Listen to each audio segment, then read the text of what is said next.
I've got some tour dates to tell you about: Bethel, New York, Wallingford, Connecticut, Portland, Maine, Bangor, Maine, Moncton, Canada, Las Vegas, Nevada. We're coming back during the LSU-USC football game weekend. That's August 30th and 31st. Oklahoma City, North Little Rock. Finally getting there to Arkansas and looking forward to that, baby. Praise God, man. Springfield, Missouri, Kansas City, Missouri, Sioux Falls, South Dakota, La Crosse, Wisconsin, Green Bay, Wisconsin, and Moline, Illinois. All tickets are through theovon.com/TOUR. And thank you so much for supporting live comedy. Today's guest is a stand-up comedian. He's a podcaster. He's my friend, and I'm just really grateful that he's coming in today. You know him from his podcasts, Whiskey Ginger and Bad Friends. He's got a bunch of new tour dates coming up for his fall tour. I'm grateful to spend time today with Mr. Andrew Santino.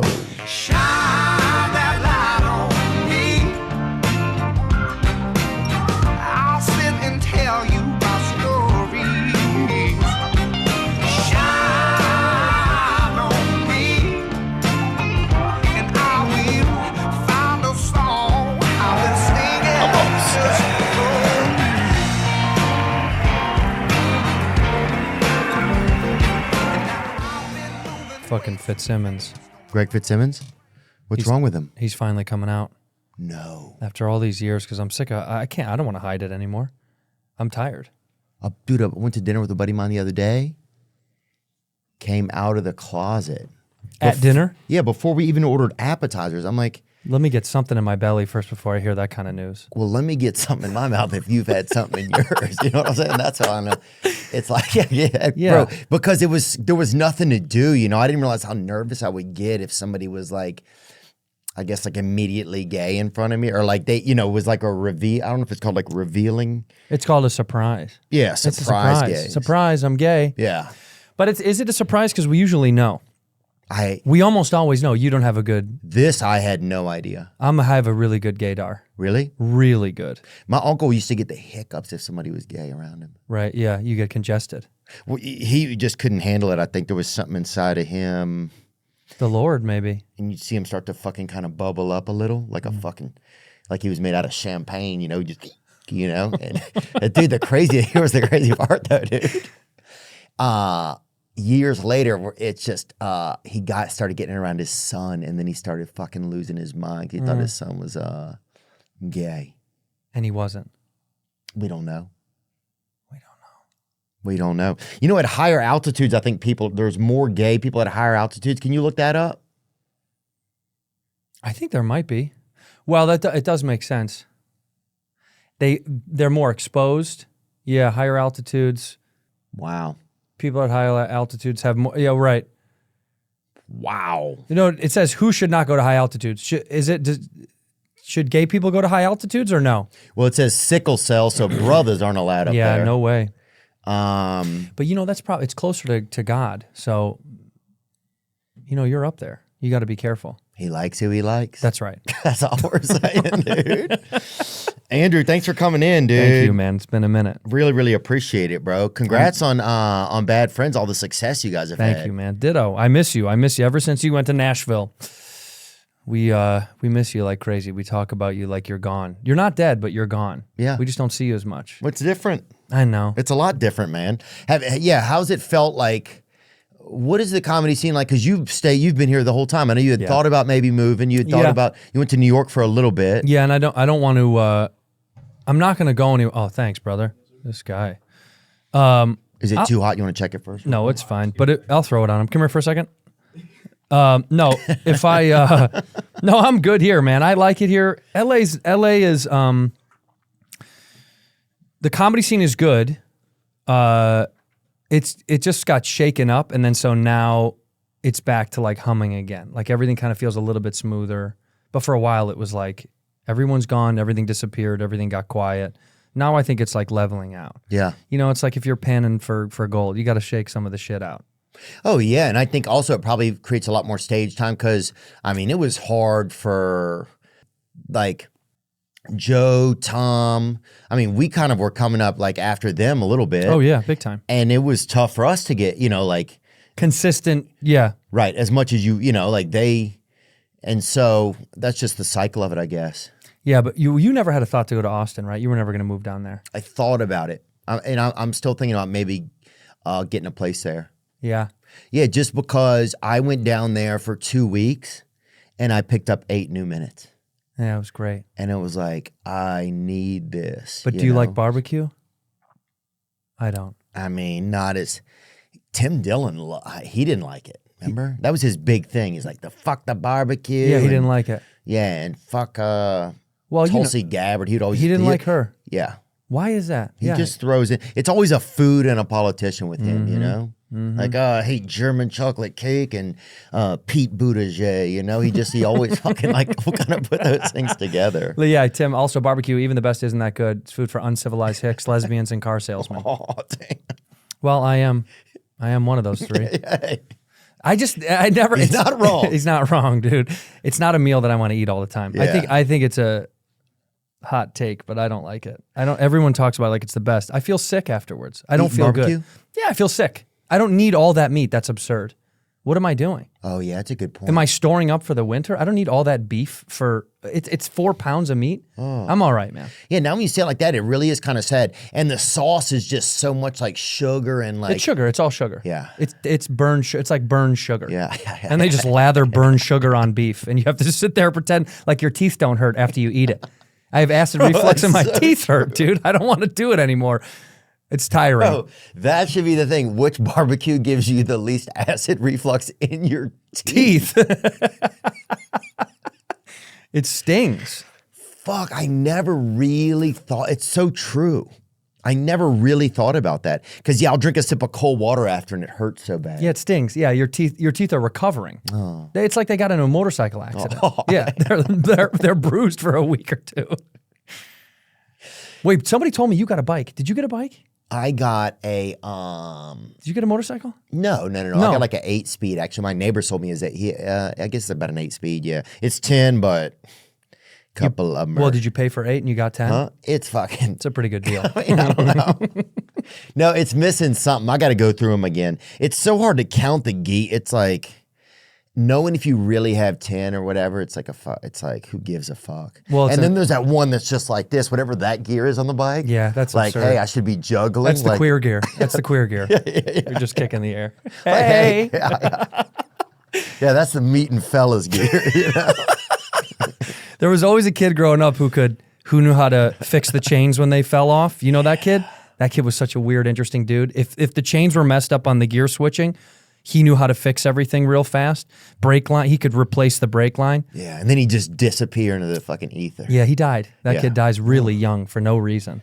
Rest in peace. R.I.P. R.I.P. Mike Chauvin. Mike Chauvin. That was the guy who did it for you? Mike Chauvin. Yeah, he died. Yeah. He died really tragically too. Yeah? Yeah, his brake lines were cut. Somebody cut his brake lines. What are the fucking irony of that? I know. That's kind of the universe doing its thing. Yeah. Oh yeah, karma remembers, man. Dude, yeah. So you're so bad for you guys. Just like fucking, it was a perfect combination, man. It was a good time. It was great timing, and then the pandemic helped the show. But when Bobby went back to rehab, which I've sent him to 3 times, we're trying to keep him safe and clean, and he's doing a great job. But when he went back to rehab after his dad died, the story goes that he relapsed. I knew. Almost nobody knew. I don't think anybody really knew. Like people kind of talked to, maybe there was suspicion that he was acting weird, but he's a weirdo. So it's like, how do you really, but then he was hiding out a lot. I knew, he told me not to tell anybody. I got real uncomfortable. I kind of started to, question like, I'll just ruin our friendship, I guess, and tell people. Right. Because he was like, I'll never talk to you again if you tell anybody that I'm using. So I was like, well, fuck it. I guess I'll just lose a friend. And then really before I started to go after and tell people, Kalila came at me and was like, I knew he's using, and I knew he like used you against me to try to hide it, and she's like, I'm sorry you had to go through that. But then finally he admitted it to me and he apologized and was like, I'll go get help. And I said, when I get out, we'll start the show. Because Kalila when I had filled in for Tiger Belly, she had been like, go do a show together because the fans wanted it and people talked about it. So when he got out and he got clean, that's when we started it. And then 3 months into it, pandemic hit. It was almost like a gift from God because then we got to just shoot all the time and be together in the studio. I mean, truly, it was, you know. And you need that. If you're really building one, I think you got to have time. I think that's one thing that I didn't realize, I think, over the years is just like how much time it takes to do a podcast. There's a lot that goes into it. This is a job. Yeah. And then when I first started going on Rogan's and then I realized he does this job 5, sometimes 6 days a week. And then his other job. And then his other job. Yeah. And then his other job. And he still has kettlebells in his hand while he's doing it. Yeah. Like in the middle of it, he's just ripping bells. He's the most impressive work ethic I've ever seen in my entire life. That's a good point. Hands down. The work ethic is through the roof. And then open a comedy club and change the scene. Yeah. It's ridiculous. It's like for anyone that has any doubts or any questions or even thoughts about him that are, you know, negative or against the grain, it's like you don't understand that guy. He's a machine, a magic machine. Yeah, I wonder how much pressure he feels. And he doesn't if he does feel pressure, he doesn't let you see it. That's what's most amazing to me. Yeah, because, well, I think he deals with it in the only way he knows how, which is just keep going and enjoy it. One time we were sitting in the green room, when I first went on tour with him, we were playing arenas, and I was like, man, this is incredible. You know, like I was kind of like soaking it in, and he was like, yeah, but, you know, don't let it get to you. Meaning like, just do it, enjoy it, and make it seem like it's any other show. Yeah. And keep moving. Don't let it be like overwhelming where you start thinking too much, then you get in your head about it, and then it kind of consumes you. And then you can become one of those people who's like, how come I'm not? How come it's not? Why am I not? Yeah. Let all that bullshit go. He's like, just be in it and keep moving. Yeah, he keeps it moving. He keeps everything going. He doesn't dwell. No dwelling out of that dude. It's so funny because I think, yeah, once you get going in podcasting, you're like, you obviously want to shoot for the stars. So you like, I mean, I know there was a time when I feel like we're trying to not be like Rogan, but it was like you shoot for the. You wanted to do what he got to do. I wanted to do what he got to do. Yeah, well, you want to do it well. I'm going to learn from Michael Jordan, you know? Right. I'm not going to learn from. Go ahead. You know, Karl Malone. Yeah.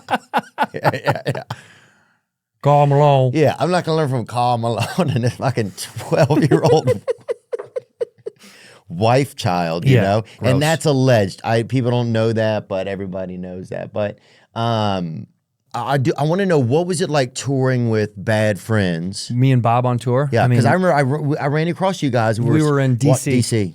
This is how funny this is how DC was. Theo, I mean, you know, I don't want to do it to make you feel a type of way, but I'm so proud of you and so happy for you as a friend who's known you for so long. I was so proud of like you and your success, and it really does make, you know, it's kind of like because you're ours a little bit, you know what I mean? Like I watched it happen, so I was like, just proud of you. I know proud is a weird word, but I'm happy for you or whatever. And when we're in DC, we did one show at the Constitution Hall, and Theo was gracious enough to take one night off so we could do it because the schedules overlapped. So you did 4 shows there, right? Or 5, something like that. Yeah, I think so. And we barely sold out 1 and he sold out 5. I was like, God, dude. It was awesome. But then we met in the hotel. We had a great night together and we were chatting. And like, I wanted to be at y'all's show. Well, those moments were amazing because like the road has dull moments where you're humming along on the bus. It was tough. Was it? And you and Bobby are on the same bus, yeah. Yeah, it was tough. Yeah, it was tough. Yeah, because we have our tour manager on our bus. Like it's like a group effort. Yeah, everyone has to be on the bus. But is that fun? What's it like being in that sort of like I can't imagine being on wheels with Bobby. That's where it gets extremely alarming. Yeah, mobile is tough with him. Yeah, because at least you're on land, you can disappear. Yeah. You can walk away from him. A lot of Asians aren't good in motion, right? Like in any kind of form of motion. Have you ever seen an Asian drive a boat? They're not allowed to. No, that's against sea. That's maritime law. No Asians at sea. It's an old, I think it's from World War I. Well, if you think about Asians, like they don't, there's the kamikaze pilots, right? That's that's, and then there's, driving Asians is throughout the history of time Since has the been beginning of time. traumatic. Yeah. Yeah. Has been traumatic for people.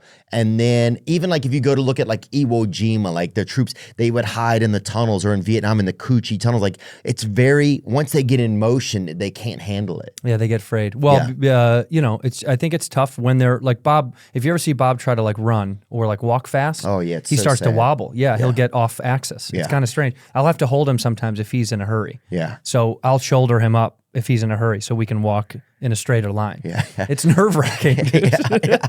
And he has only like one muscle in his body. I've seen like a MRI of him or something. It's baffling, dude. Because I remember he sneezed once and blew his back out. Yeah. Well, dude, and the muscle moves. That's what's kind of interesting. The muscle, at some point, he'll have a muscle just on his high shoulder. Yeah. If he's moving a lot, it'll move down to his leg. He'll It have swims around his body like a koi. It's alarming. him on a bus was wild. We did 60 some odd cities. Fucking, oh, dude. It was wild. Yeah. We stopped and started. I don't even know if you heard this through the grapevine. I almost I did have a mental breakdown with him at Dolly World. Wait, Dolly In World? Tennessee, Dollywood. Yeah, Dollywood. Yeah. Had a Big mental tits. breakdown. Yeah. Huge. What happened? So it had just been a lot of time on the bus? We were just tired of each other, man. You It's know how hard. it gets. And then we were supposed to go to Dollywood at a certain time, right? At a reasonable adult time, like 11:30 or noon. Reasonable adult. And he had slept in past when we were going to all go together.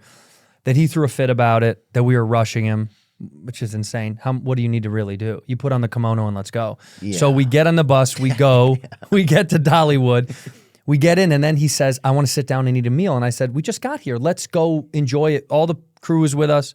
And he's like, I want to eat. You can go do whatever you want. And him and I were bickering, and I just was like, you know what? You're right. I am going to go do what I want. So I left, and they were all like, oh, where are you going? And I just went on my own. I just wanted to, some days you want to just be alone. Oh. And there was only one Uber in Pigeon Forge. There's one Uber. Yeah. I'm not kidding. There's one Uber, and the dude and his girlfriend were driving. That was the only car available. Yeah. So they and the guy calls himself Paul Revere. Too, yeah, which I is- don't like it. Yeah. I don't like it. And his girlfriend doesn't make any comments about it, because I said, you're not gonna say anything about Paul? She's not allowed to talk. No, well, and I agree. But he picked me up, and I had asked him where the closest airport was, because I was going to fly home to Chicago to see my parents, because I was like, I need a break. We had 4 days down anyway. And then they got in the Uber hours later, and the same guy was like, your friend asking for a local airport, I think he done took off. But so my phone was off, so they thought I left. Wow. They were like, he quit the tour, the tour's over. Yeah. So they kind of had a moment of panic, and he deserved it, because I needed a break from him being a little brat. So it kind of like checked us, but then, of course, what happened afterwards, he woke up in the morning. The next day I came back to the bus, and he gave me a big hug and a kiss on the cheek, and he said he was sorry. And then it was, like anything, he's my brother. Yeah. But you fight, you fight. Oh, being on a tour bus is hard, It sucks. You're on top of each other. Yeah. It smells. Everyone's messy. Oh, especially You with can hear Bobby. the way. Oh yeah, listening to the way he sleeps so.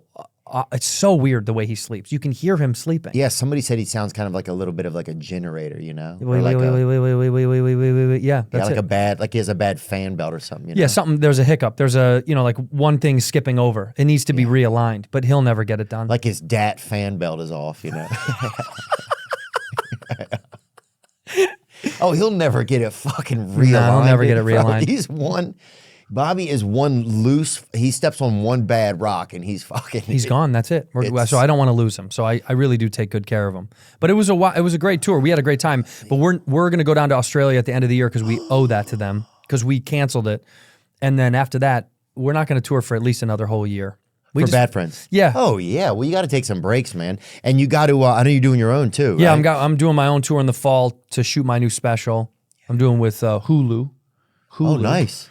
Yeah, Hulu pulled a lot of people away from Netflix. Well, I think a lot these days. Netflix was like the first one, and now I think the people are just seeing more. I wonder can we see where people are watching? Yeah, Burr moved, Sebastian, a bunch of people moved. Hulu. Yeah, Hulu's doing it. Well, they're doing one special a month, which is amazing. So you get the whole month. The lineup is insane. I don't even know if I'm allowed to announce some of the people that are on there, but it's incredible. Well, Burr says right here he's going to be on there. Yeah, he was one of the first ones that they got. Gaffigan. Yeah, Jim Gaffigan, Burr, Sebastian, Roy Wood. Is he? Yeah, he's the man. Yeah. I love that. I think that dude is so underrated. It's unbelievable. Dude, I did ayahuasca with him. With Roy? Yeah. Beautiful, beautiful man. Smart, sweet. He's sleeping in the distance. He like had a couple of servings or whatever and then went and took a big nap. Well, you got to rest it off. Oh, yeah. You got to do what you're called to do. Netflix, still the top dog, though, huh? Look at that. Streaming services by subscribers in the world. Yeah, they're global. Well, here's the other thing. Hulu goes global in 2025. They're not global yet. So next year that's why they're doing this special. I think they're doing the specials in this regard because they wanted to go global finally because they weren't global before. I see. So I wonder if we can show America alone because this says globally Netflix has 270 million and Hulu has 50 million. But if 50's only in the U.S. Yeah, Right. That's only U.S. only. Yeah, Netflix has got to be around 50 to 70, or who knows, 80 in the U.S. But anyway, yeah, man, I'm doing that. So I'm touring all fall to go gear up for that. All fall I'll be running around, which I'm excited to do. I'm gonna come. I'm coming your way. I'll come say hi to you out there. Yeah? In Nash Vegas. Yeah, I love it out there.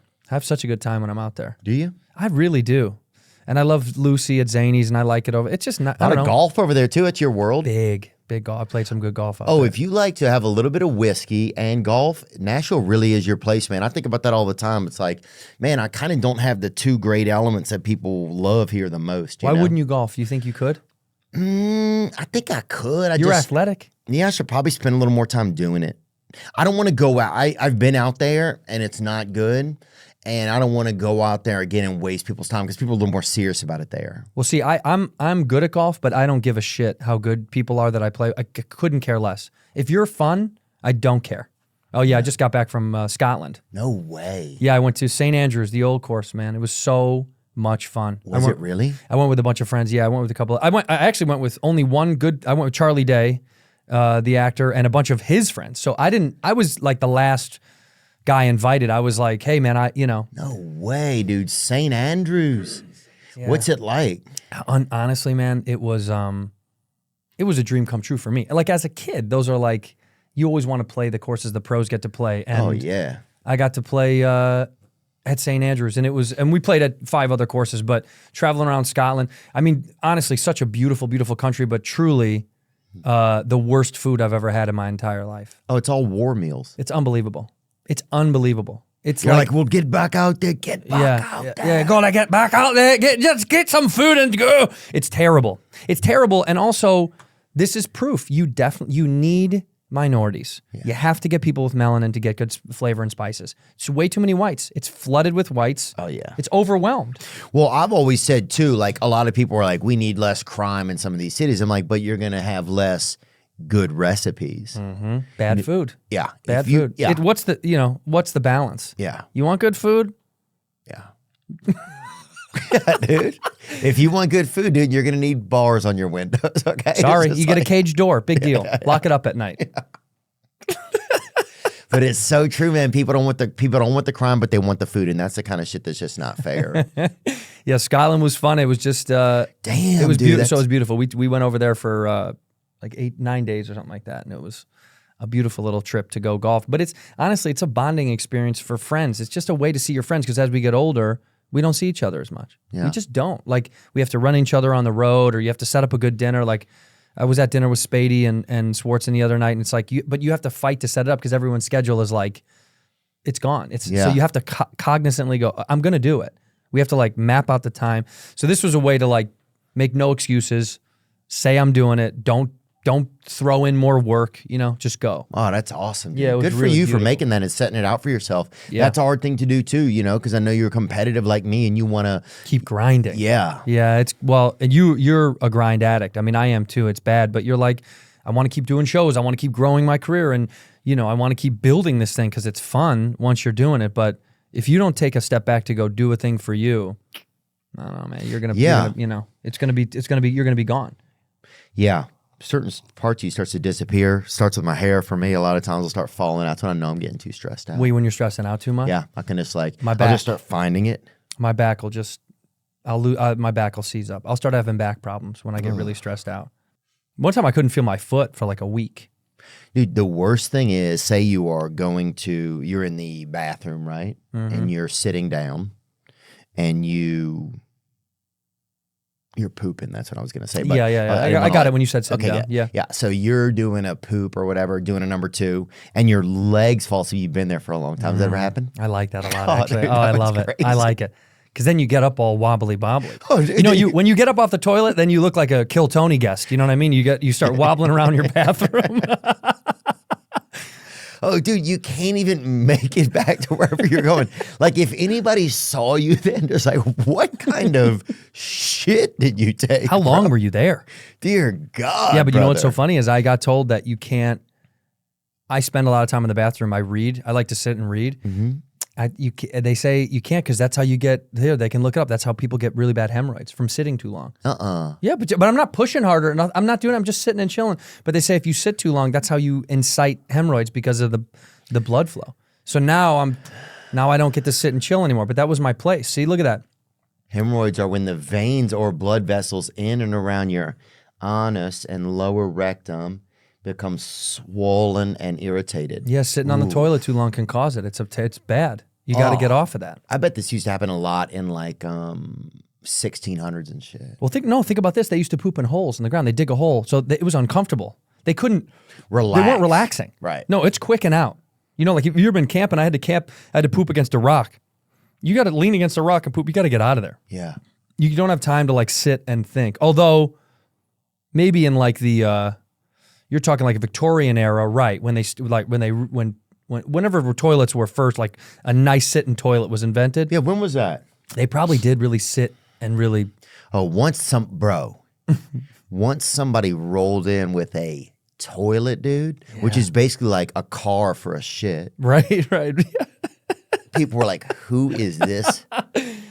Well, kings and queens, kings were eating on that. They wanted meat. Once they saw how comfortable it was, they were like, well, give me a meal. Yeah. Yeah, give me something to snack on. I can just sit here and it can be one fluid thing. Give me a 2-way contract. Come on. Peter. Roman times. Can we zoom in a little bit? See, that's actually pretty beautiful.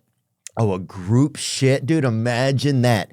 What the F, dude? Well, honestly, that's bond. That's bonding. You really want to get close to someone, you group shit. And look, if you go back up to that group shit shot, you can see their legs have to overcross. They can't be leg but leg. You have to cross your legs over each other. But that's the Romans. They did all sorts of weird shit like that. They were weirdos, dude. Hey, but yeah, what if you're just like, whoa, nice one, Rick, or somebody, you guys are in there. Guys, if you can't see this if you're listening, but there's literally, it's a bath, it's like a shelf with holes in it. It's a shelf with holes in it, but there's no like little walls or anything in between. It's just sitting just leg over leg. Yeah, it's almost like you'd be in a sauna.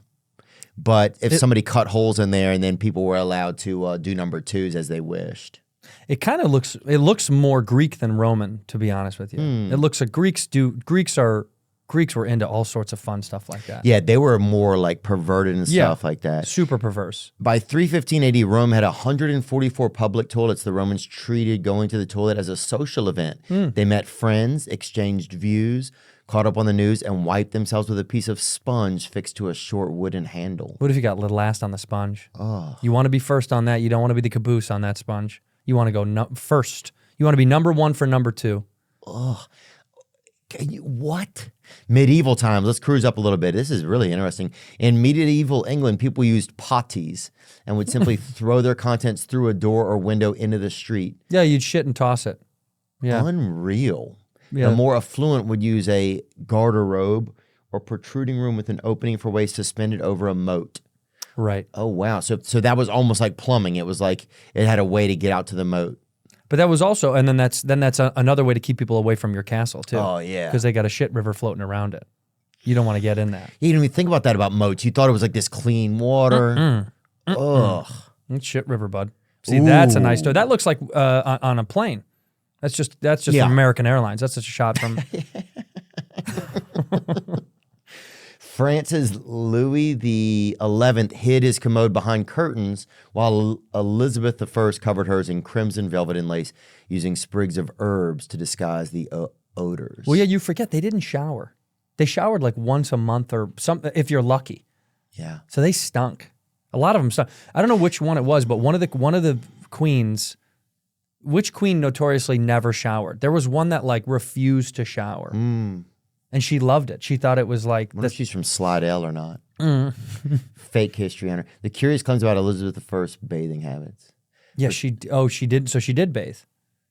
Some people said she did, and it was a myth, huh? That's a bummer. I kind of wanted it to be real. Oh, I like them bitches. That's a little bit nasty. A little stanky? You like them stanky a little bit? I don't like post EDC, yeah, but not like living in a bird bath. You know what I'm saying? Like, yeah, you want them to be. You want them to be just a little. You want them to be organic, but not. Not farm to table. Mm-hmm. Yeah. You want.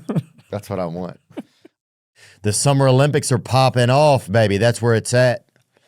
USA just battled their first game against Australia in basketball. They got the dub, that's for sure. If you play a sport, or if you ice skate, or if you just even just wrestle with your own emotions, sometimes you can really break a sweat. When I sweat or get dehydrated, I go straight to Liquid IV. That's right. Liquid IV is extraordinary hydration for physical endurance, mental clarity, and overall well-being. A single stick of Liquid IV delivers better hydration than water alone, with 3 times the electrolytes of leading sports drink, plus 8 vitamins and nutrients. One thing I love about Liquid IV is just when you travel with you can keep one of the little pouches with you. Grab you a bottle of water. I'll usually dump out about a 1/4 inch of water or take a sip, put in my Liquid IV, shake it up, and bam, daddy is hydrated, baby. Get in there.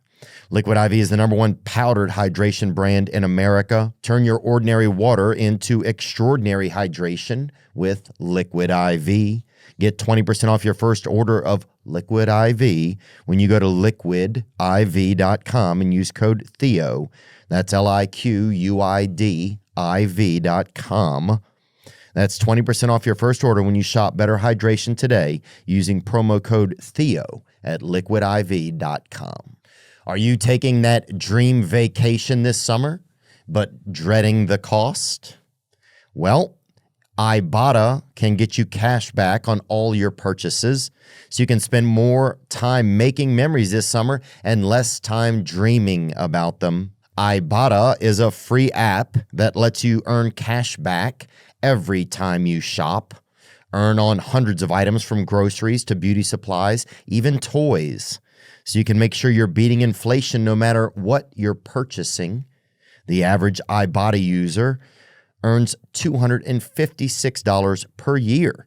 That could cover the cost of an entire shopping trip, that flight you've been eyeing, or the fancy dinner that you've been craving. Right now, Ibotta is offering our listeners $5 just for trying Ibotta by using the code Theo when you register. Just go to the App Store or Google Play Store and download the free Ibotta app to start earning cash back and use code Theo. That's IBOTTA in the Google Play or App Store and use code Theo. Tell me about Vegas. I want to hear, dude. Dude, you went to Grateful Dead too. Mm-hmm. Wow. Dead and Co. Dead and Co. Sorry. The Grateful Dead and Dead Co. Yeah, the Dead and Company. Yeah, I went a couple weeks ago. I went like 3 weeks ago. I don't know. Adam Ray and I went with our ladies, and we... He's crushing it. Dude, I'm so proud of the kid. I know. It's awesome. Yeah, we went and had such a good time. It was also like a last minute. We were chatting. Sal Vulcano came in. We had dinner. Adam and I were talking about doing it.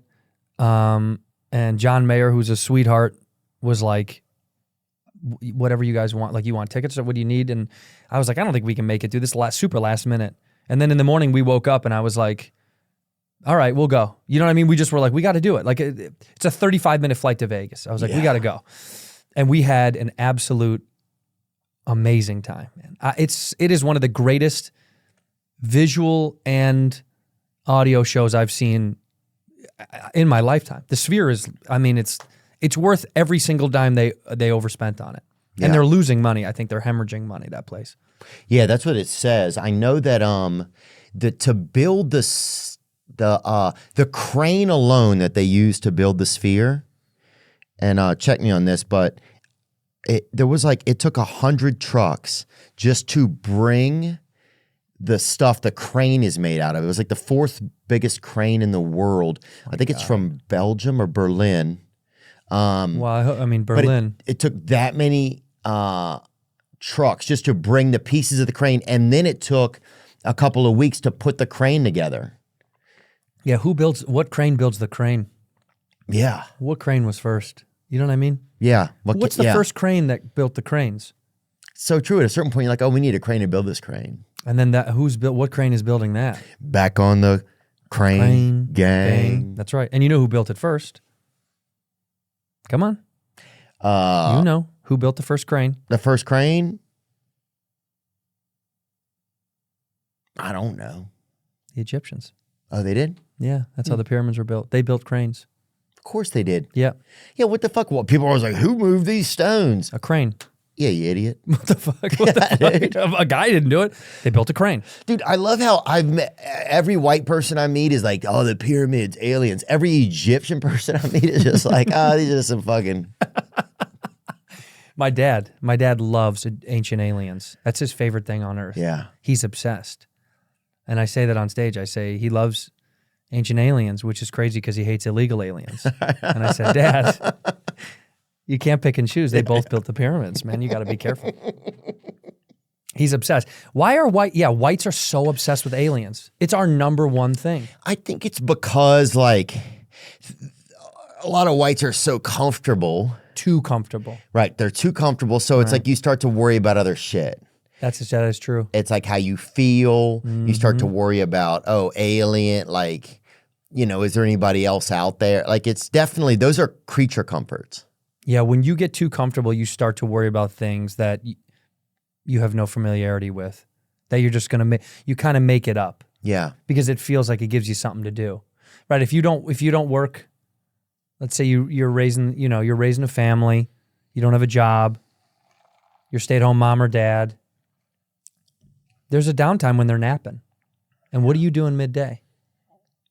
You're thinking about aliens. Yeah, you're bored, you're around your house, your vibrator is broken or whatever. Well, it's not charged. Yeah. You got to charge that thing. You can't keep uncharging that. Ugh. Plug it in, get back to square one. You believe in aliens, don't you, though? You got to. You think I have to? Let me think. I think you got to believe in something. What's out there? I mean, I think the crazy thing is what an anomaly humans are, right? Yeah, this is weird. We're the weird ones. Like if you look in the forest or whatever, they all know each other. They know what they're doing. Right, yeah. They know what team they're on. Sometimes they'll fight. Sometimes they'll cuddle or whatever. Sometimes they have that video where like that little duck is on that badger's back or whatever. Oh, yeah. But like they know what they're doing. And then we show up. Like we're the strange mammal. Like if you were in the woods and you saw a bear, right? Like come out of his hole or whatever, take a couple of pills, cry, jerk off. Right. You know, and transition. then transition and then get on a computer. You'd be like, this fucking alien. Yeah, this is an alien. This is an alien. So maybe we're the alien, you know, like. We are the alien to something else for sure. Well, certainly to nature. Yeah. To the rest of nature, it seems like we're the outlier.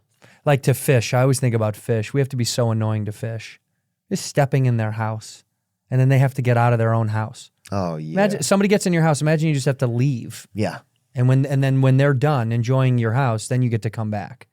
Imagine they show up, it's like pee in your house. Yeah, dude. pissing in your house. They just come and piss right in your front. Yeah. Hey, and you have to disappear because they're 10 times your size. Yeah. Yeah, that's another thing about us being so comfortable because there's nothing trying to kill us all the time except corporations and. I say for us, except for us. Except for us. We're the best at killing ourselves. We're the only species that works really hard on killing ourselves. Yep. With everything we consume, food, alcohol, cigarettes, drugs. We're trying to get rid of ourselves. Even the cooter's bad now. There was a study the other day. Was it rotten? No, it's like some of it was, they tested a woman's cooter or whatever, and it was like 20 proof or something. Where was that at? 20 proof? Was that at Indiana University? Yeah, I think it was in Bloomington. That sounds like an IU thing. Yeah. 20 proof is bad. That's heavy. 875,000 square feet of space. That's in the venue.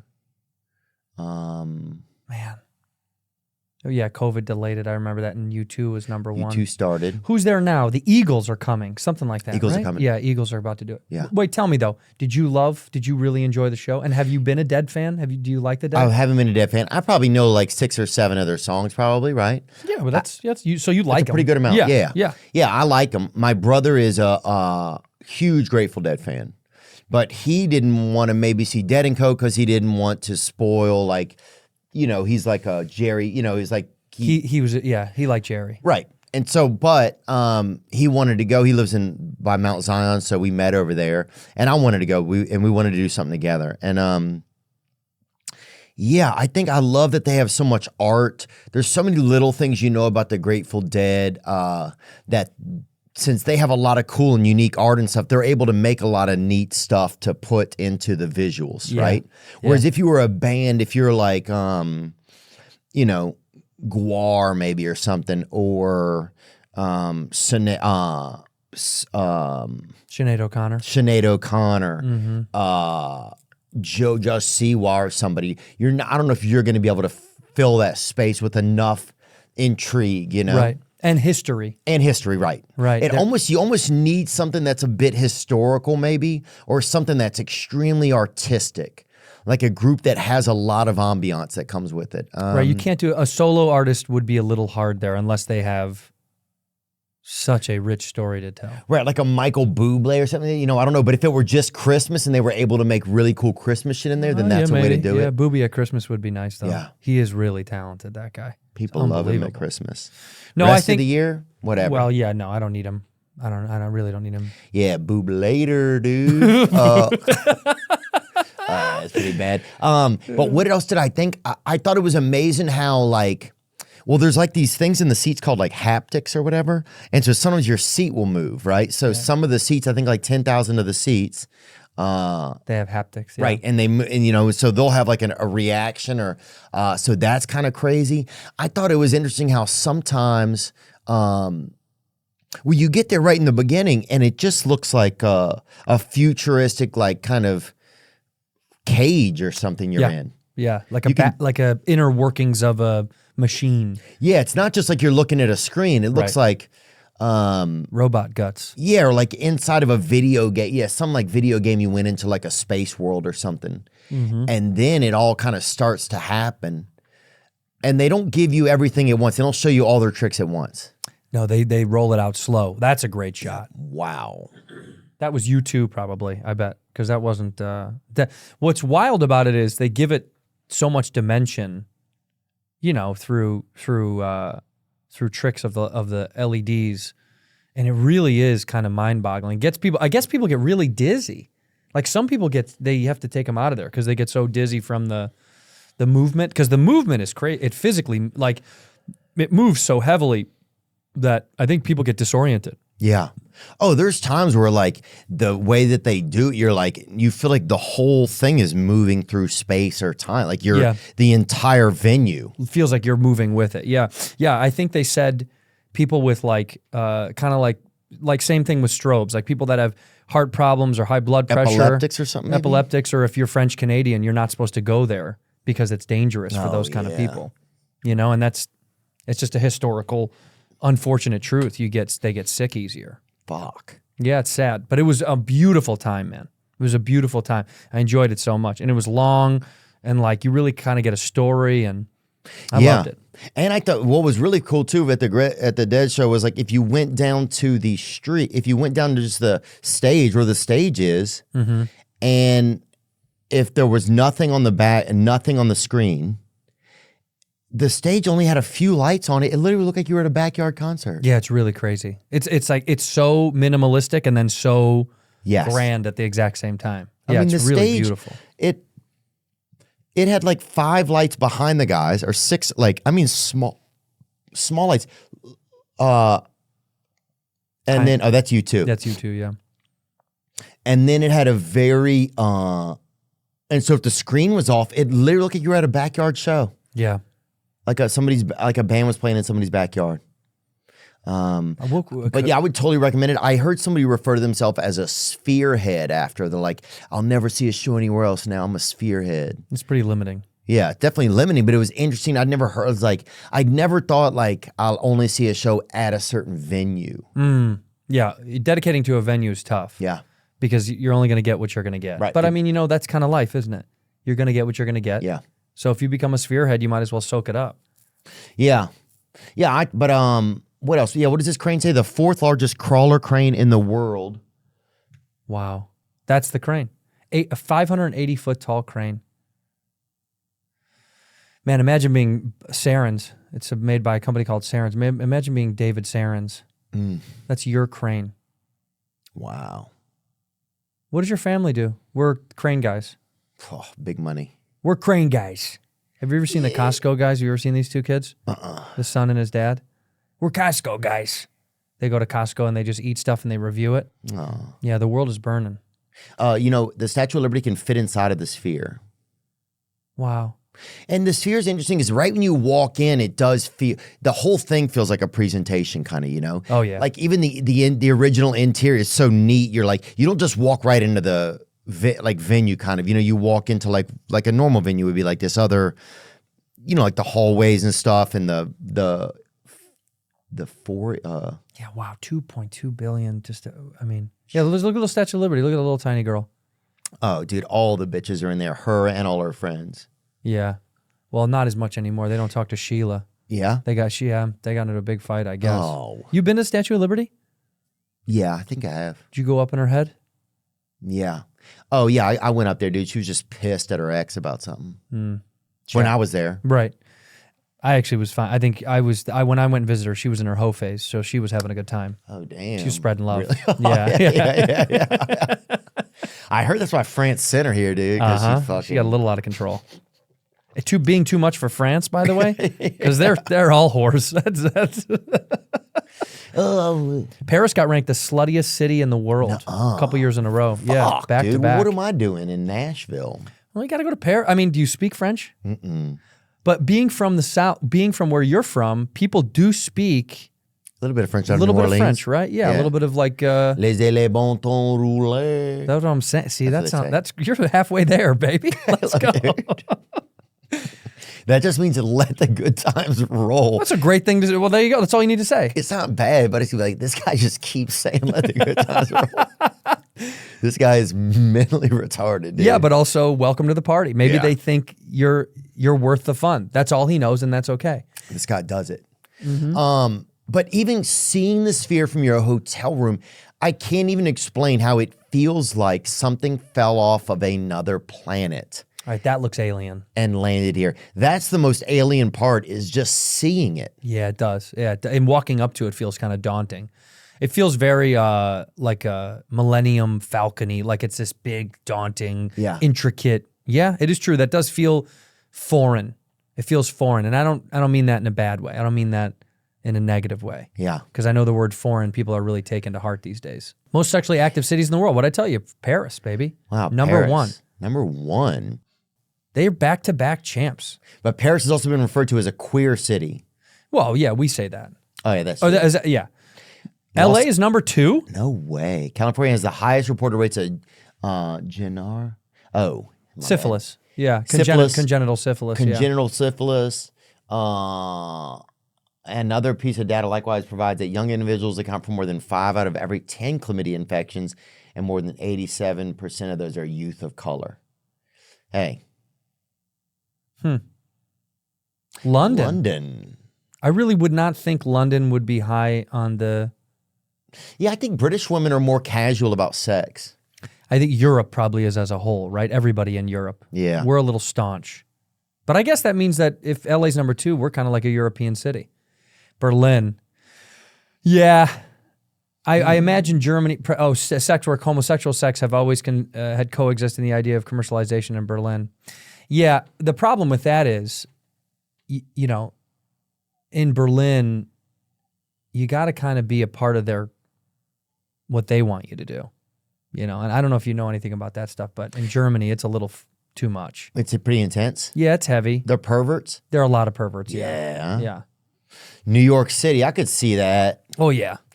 In New York, though, it's just like if you you got to bring all your stuff with you in the morning, even if you're planning on having sex at any point over, it's like. You got to pack for sex. Yeah, you got to pack for sex. You got a hammock, you got some condoms, whatever. It's like, Jesus Christ. Yeah, like, you got to have a change of underwear and socks. Yeah, you got to bring all that shit and Right. you're at a fucking restaurant. Some girl's got a Camelback on because she has to fucking walk back to Brooklyn.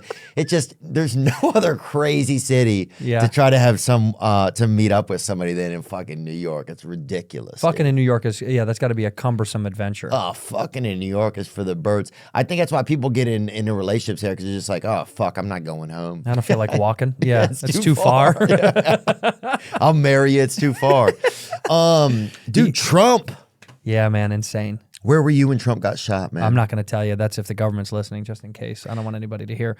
Where was I? I was at the I was at the house. I was at the house, and you know what's so funny? My instinct was like, I'm not even kidding. That's what time we're in now. I thought it was AI at first. I thought this is someone's pulling a prank on people. I was like, someone is doing a very intricate, coordinated prank because AI is that good. They could make that up. But then I kept, then obviously it got exposed that it was real. But for a long, I'm not kidding. That's how fucked the world is. That I thought maybe that was fake or that this was all made up. Yeah. It was a trip. It still might be. Still might be. Yeah. I mean, we don't know. We weren't there. I wasn't there. I have no idea what's going on in Pennsylvania. That's how so weird the media is these days. Like, if you don't know and you weren't there, if you really step back for a second, you're like, who knows what, How could I know? How could I know that that's real? I don't know. I mean, could have not. Took the hit, though. Oh, it was crazy, dude. Yeah. That image. Him yelling, fight. Yeah, fight. Whew. My God, dude. I didn't know. Put that on the American flag. Yeah. Put that right where the stars are. That's the wildest thing I think I've ever seen is a guy gets shot and then champions like a guy who tore his ACL on the field like and is doing that on the way out. Yeah. I mean, that image is just insane. The craziest thing is I've seen a guy on the right at the UFC fights like 7 times. I was going to say he's his number one guy, that guy. He looks so familiar. It's like so many things were crazy about this. Let me think, where was I at? Oh yeah, so I was in Vegas. We were going to go to the show. I went to watch Diplo was playing at like a day party somewhere, so I stopped by there. He comes walking up. He's going on stage. He's like, dude, guess they shot Trump. And I was Diplo like, told you that? Swear to God. He goes, That's they tough to shot believe. Trump. Yeah. And I was like, what? Is it a new song or something? He goes, no, they shot Trump. I was like, no fucking way, dude. I mean, and nobody had said anything. And he's like, yeah, man, they shot him. And he goes, oh, this is the best part. He goes, and my fucking dad just walked, like the door was closed, walking out to the patio, and he didn't know, and he fucking walked right into it, dude. And it was like, it was the same thing now. I mean, it is just as disturbing. No, I agree. Look, you got to care about the man closest in your life for sure. But it was just so funny. He told me those things back to back, dude. And I was like, those aren't exactly the same, but I'd love to meet your dad. I hope he's feeling okay. Right. Similar injury. Yeah, and then he just got up there and started fucking getting the party. Party keeps going. But so that was just kind of strange. And then, he showed me the video on his phone. Of the kid of the shooting. Yeah. And the video started and he wouldn't forward the video. You could tell it was like a long video. And you like skip forward a little bit. Yeah, but it was nice. I'm like, is Diplo really giving me this much time to stand here? Like he's just got like, I feel bad I'm wasting his time. Like I'll move the cursor, but it's his phone.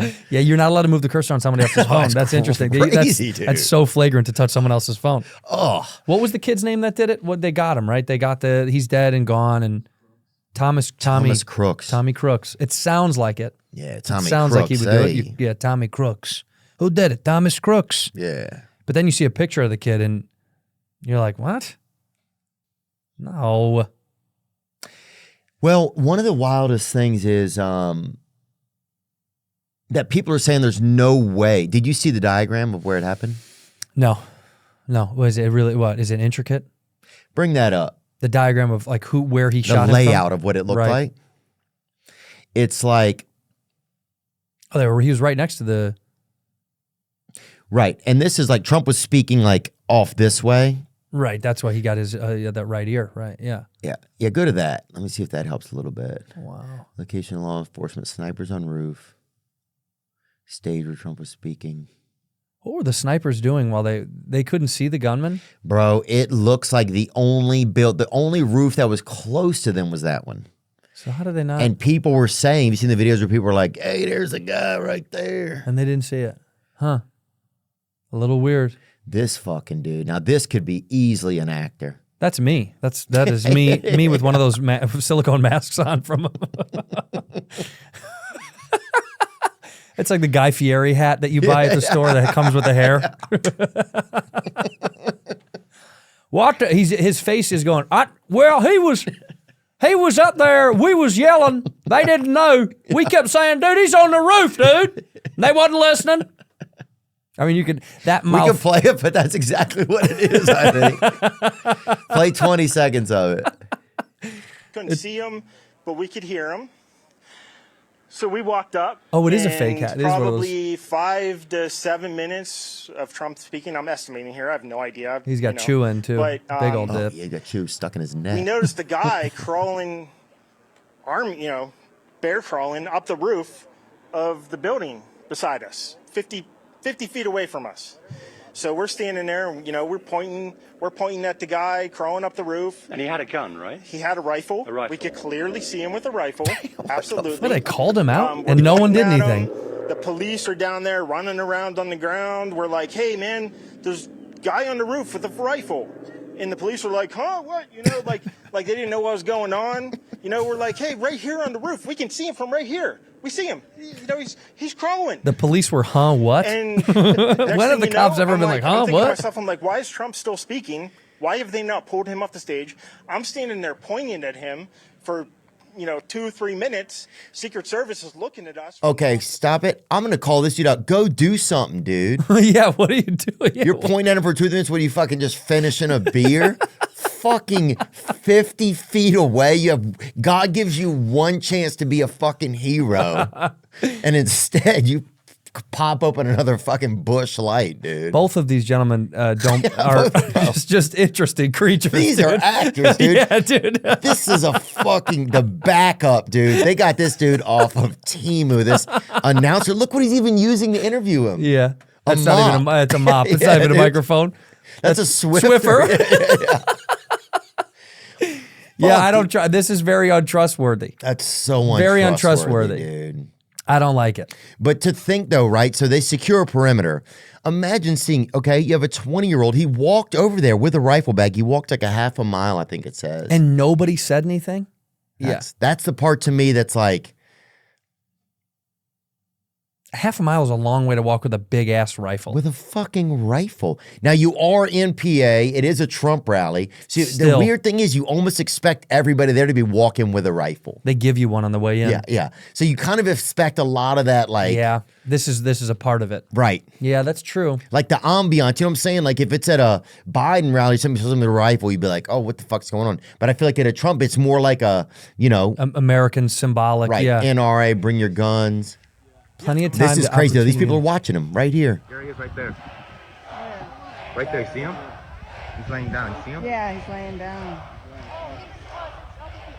And still I'm here with you fighting like hell to get us sent. What's happening? And to make sure we take back Well, they see a guy. Oh, that yeah. guy's walking with his child. Yeah, look. There he is. because we have millions and Where? millions Right there. of Oh people my in God. this country that shouldn't be here. Dangerous people, criminals. We have criminals.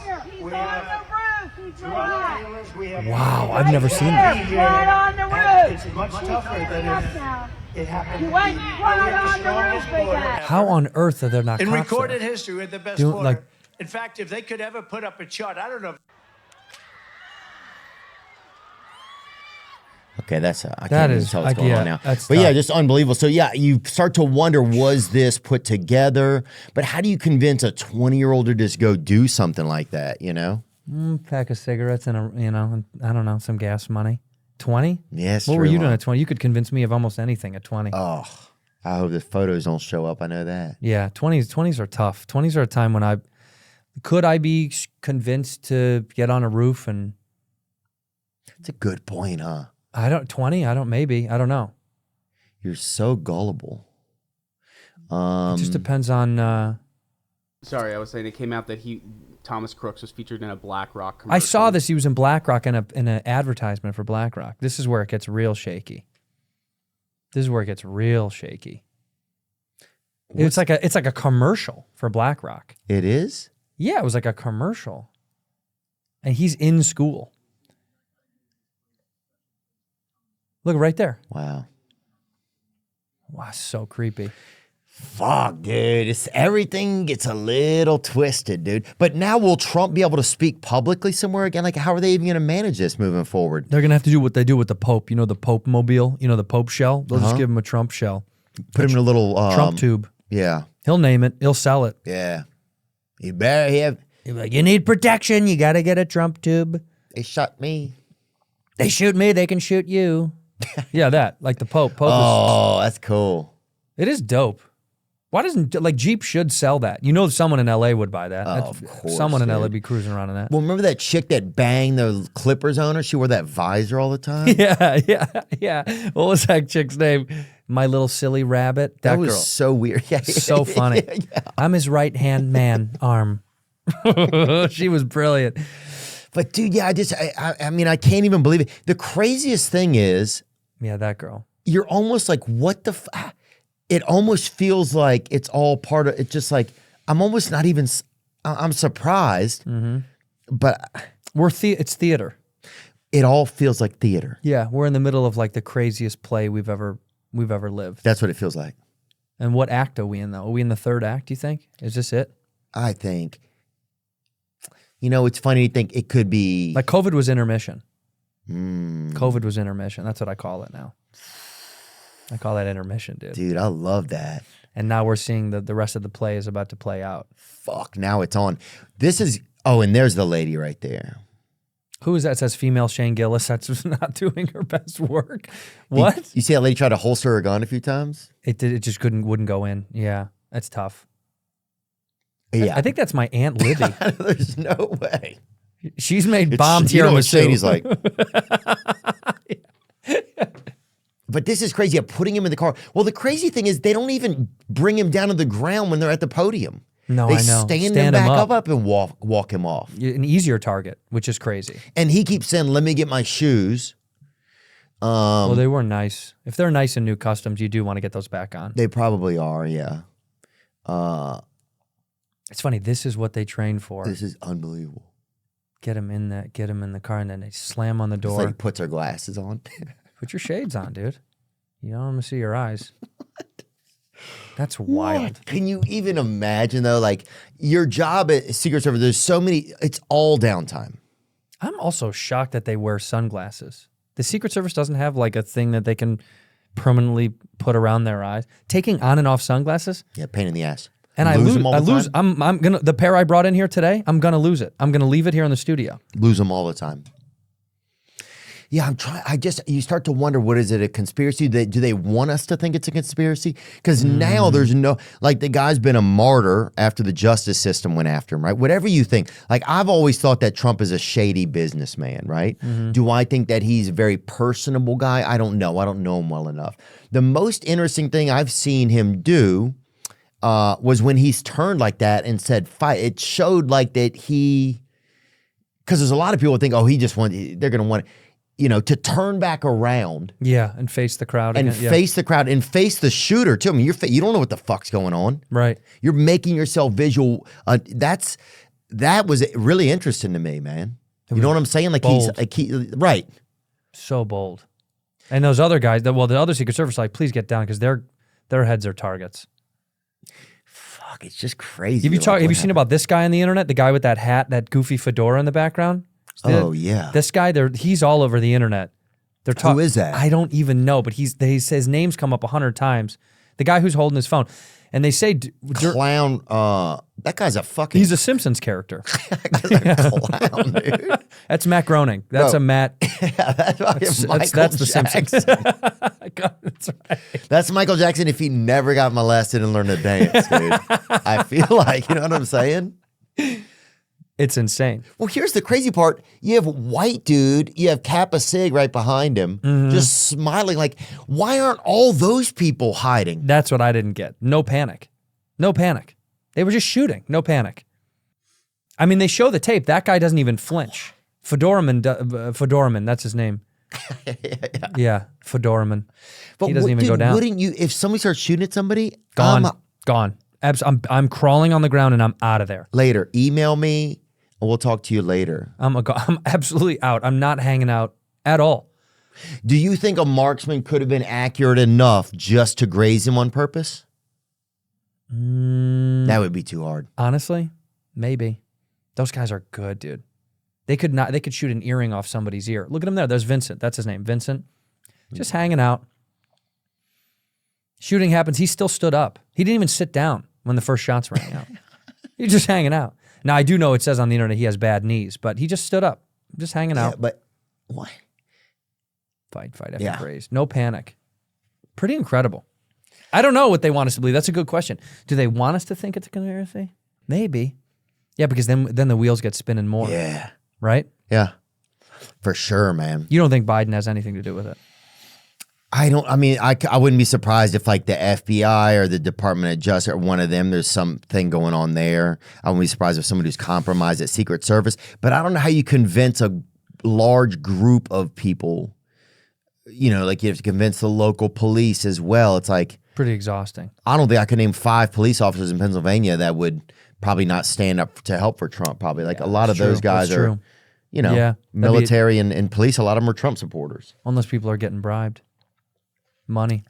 Yeah, but it's just interesting. I don't know how you figure that out. And then, but yeah, how does a 20-year-old kid use a ladder, get up? It just is like there's nobody standing in any of these areas. No one's going, what are you doing? Not one guy, just one walk by guy. What are you doing? Yeah. That guy. He didn't get any what are you doings? I mean, this is going to make for, it's just unfucking believable. Ladder. He brought the ladder. Did he plant it beforehand? Bro, Set up beforehand. He set it up beforehand. So he went there before, set up the ladder. dude, that building looks like it's about 12 feet. Right. Huh. I wonder what business is in there. Oh, they didn't secure, it says now. Secret Service did not secure the nearest tall building. A ladder had been placed in advance of the shooting on the building. Attendees alerted law enforcement to the presence of the shooter. So, A little shaky, dude. man, I've had experience with bad habits. Bad habits. Gosh, I still experience. I still bad habit from time to time. That's right.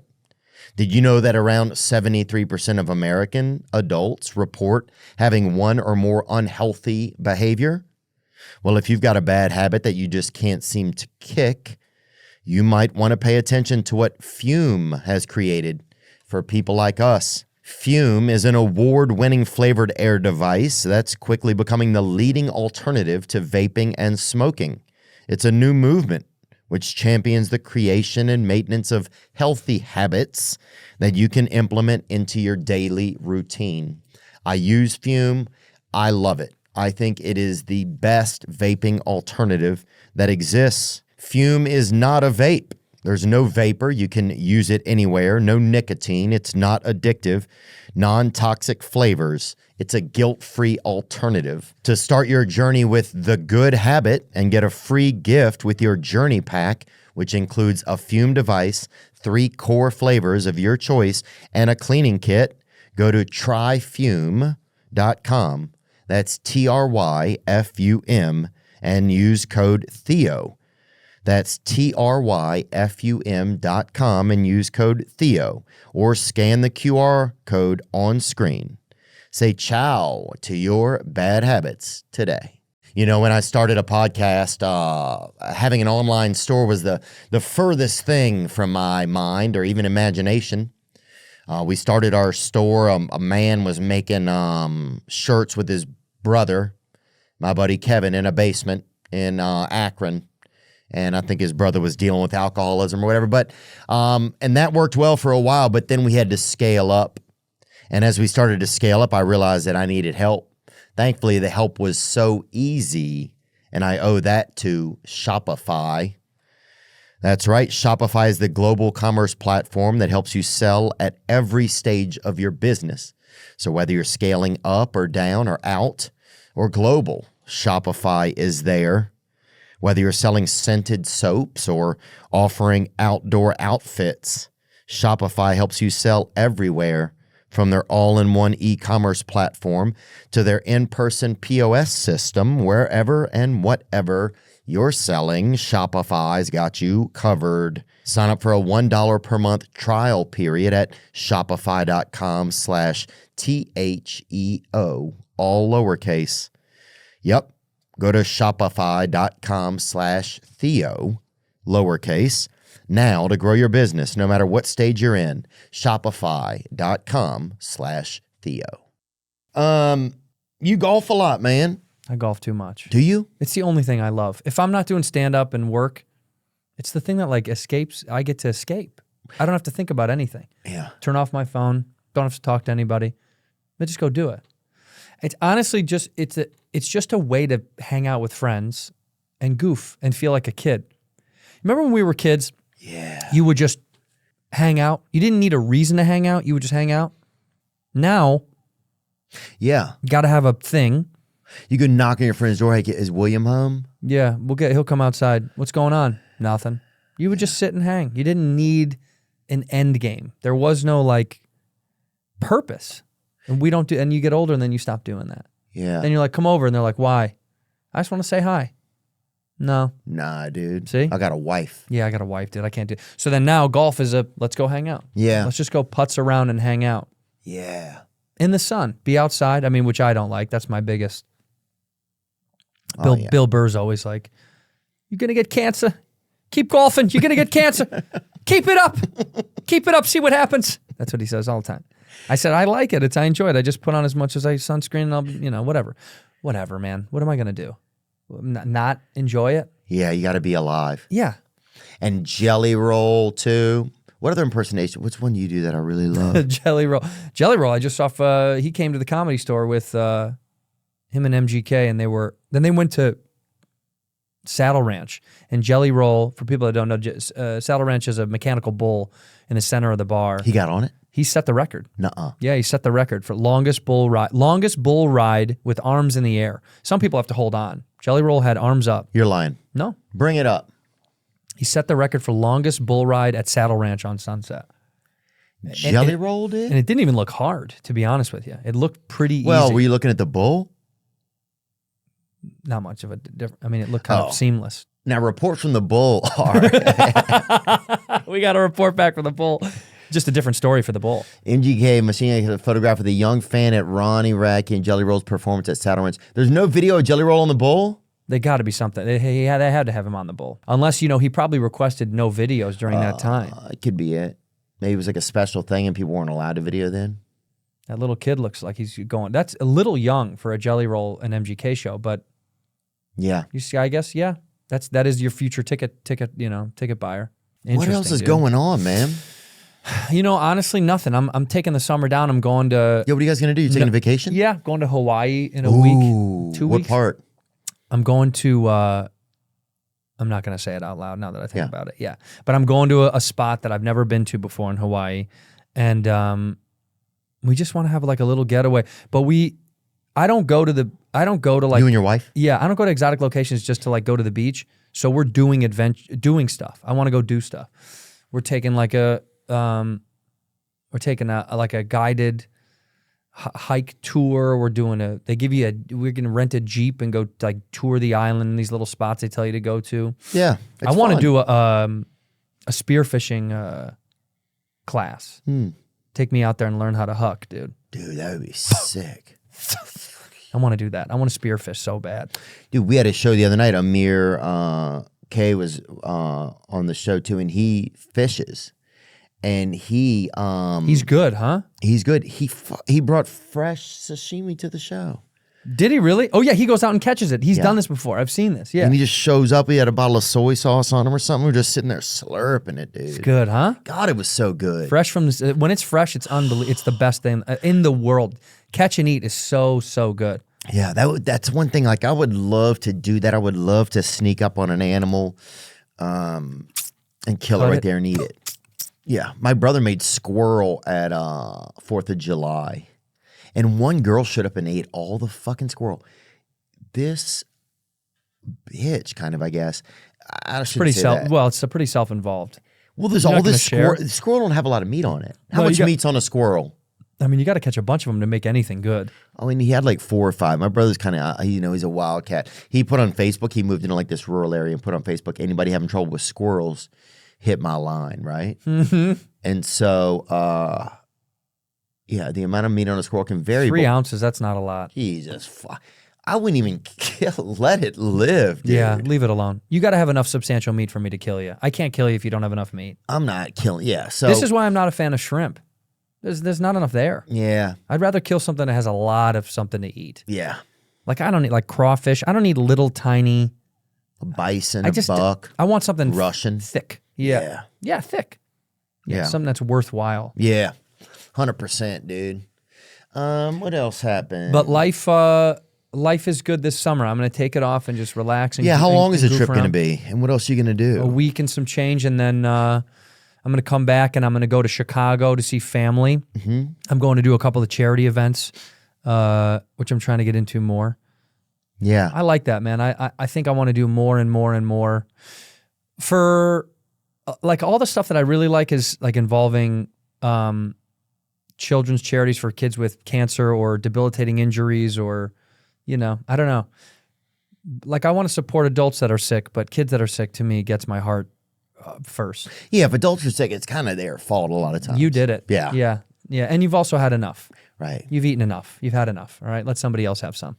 Yeah, I think, catching up with kids is really important. Yeah, so and it's like we've I been like so that. fortunate just to even have some of like, to be able to have some of the fun and opportunities and neat things. I start thinking about that too. It's like, I got to create more of a way to do something more positive, For young people, because if you can help the next generation of whatever it is, that's like what you do in comedy, bringing people out and introducing new comics to the world. That's an important thing. So in the other side of it, I want to try to, like St. Jude's and all that stuff, Children's Hospital, and like I think those are important. So I'm going to do that, and then I'm going. I get to throw out the first pitch at Wrigley. No. Yeah, and sing the 7th inning stretch. No, let's Yeah, go, thank you, dog. I'm dude. excited. September. Wow. 9/6, September 6th, I do it. And I sent the email from the Cubs. The Cubs reached out, and I sent the email to my dad. And my dad wrote back, "You finally made it. You finally made it. Of all the things I've achieved, this is the only thing." He was like, "Good, you finally did it." Yeah. Yeah. And then Sean he- Dunston would be proud, he wrote. Yeah, baby. Yes, he would. He said Yeah, Andre really Dawson. would. Yeah, Andre. And now Andre Dawson can rest. Yeah, finally. Puts it down. Wow, dude. No, that's amazing. I grew up watching the Cubs, man. My grandfather played like AAA ball in Chicago or Iowa. Whenever their farm team used to be over there, he played for one of their farm teams a long time ago. And so we would sit all the time and watch the Cubs, just because the WGNO, Yeah, Mark the Grace, WGN, yeah. Sean Dunston, Rick Sutcliffe. Ryan Sandberg. Oh, dude. When I was a kid, I thought his name was Ryan, by the way. His name's Ryan. No. Yeah, all these years. I thought when I was a child, I thought his You're name was fucking kidding Ryan me, dude. Sandberg. No, his name's Ryan. Look it up. It's Ryan. But His as name's a Ryan? Ryan, yeah. Like an orange outside? Ryne. Ryan. I thought it was Ryan all these years. Dude, I traded 70 of his cards as Ryan Sandberg. Yeah. How did he misspell his own name? I know, dude? poor guy. That poor guy. Ryan Sandberg, yeah. Sandberg, Mark Grace, legends. Oh, yeah, dude. I got to meet Mark Grace one time, dude. I was sitting at a bar.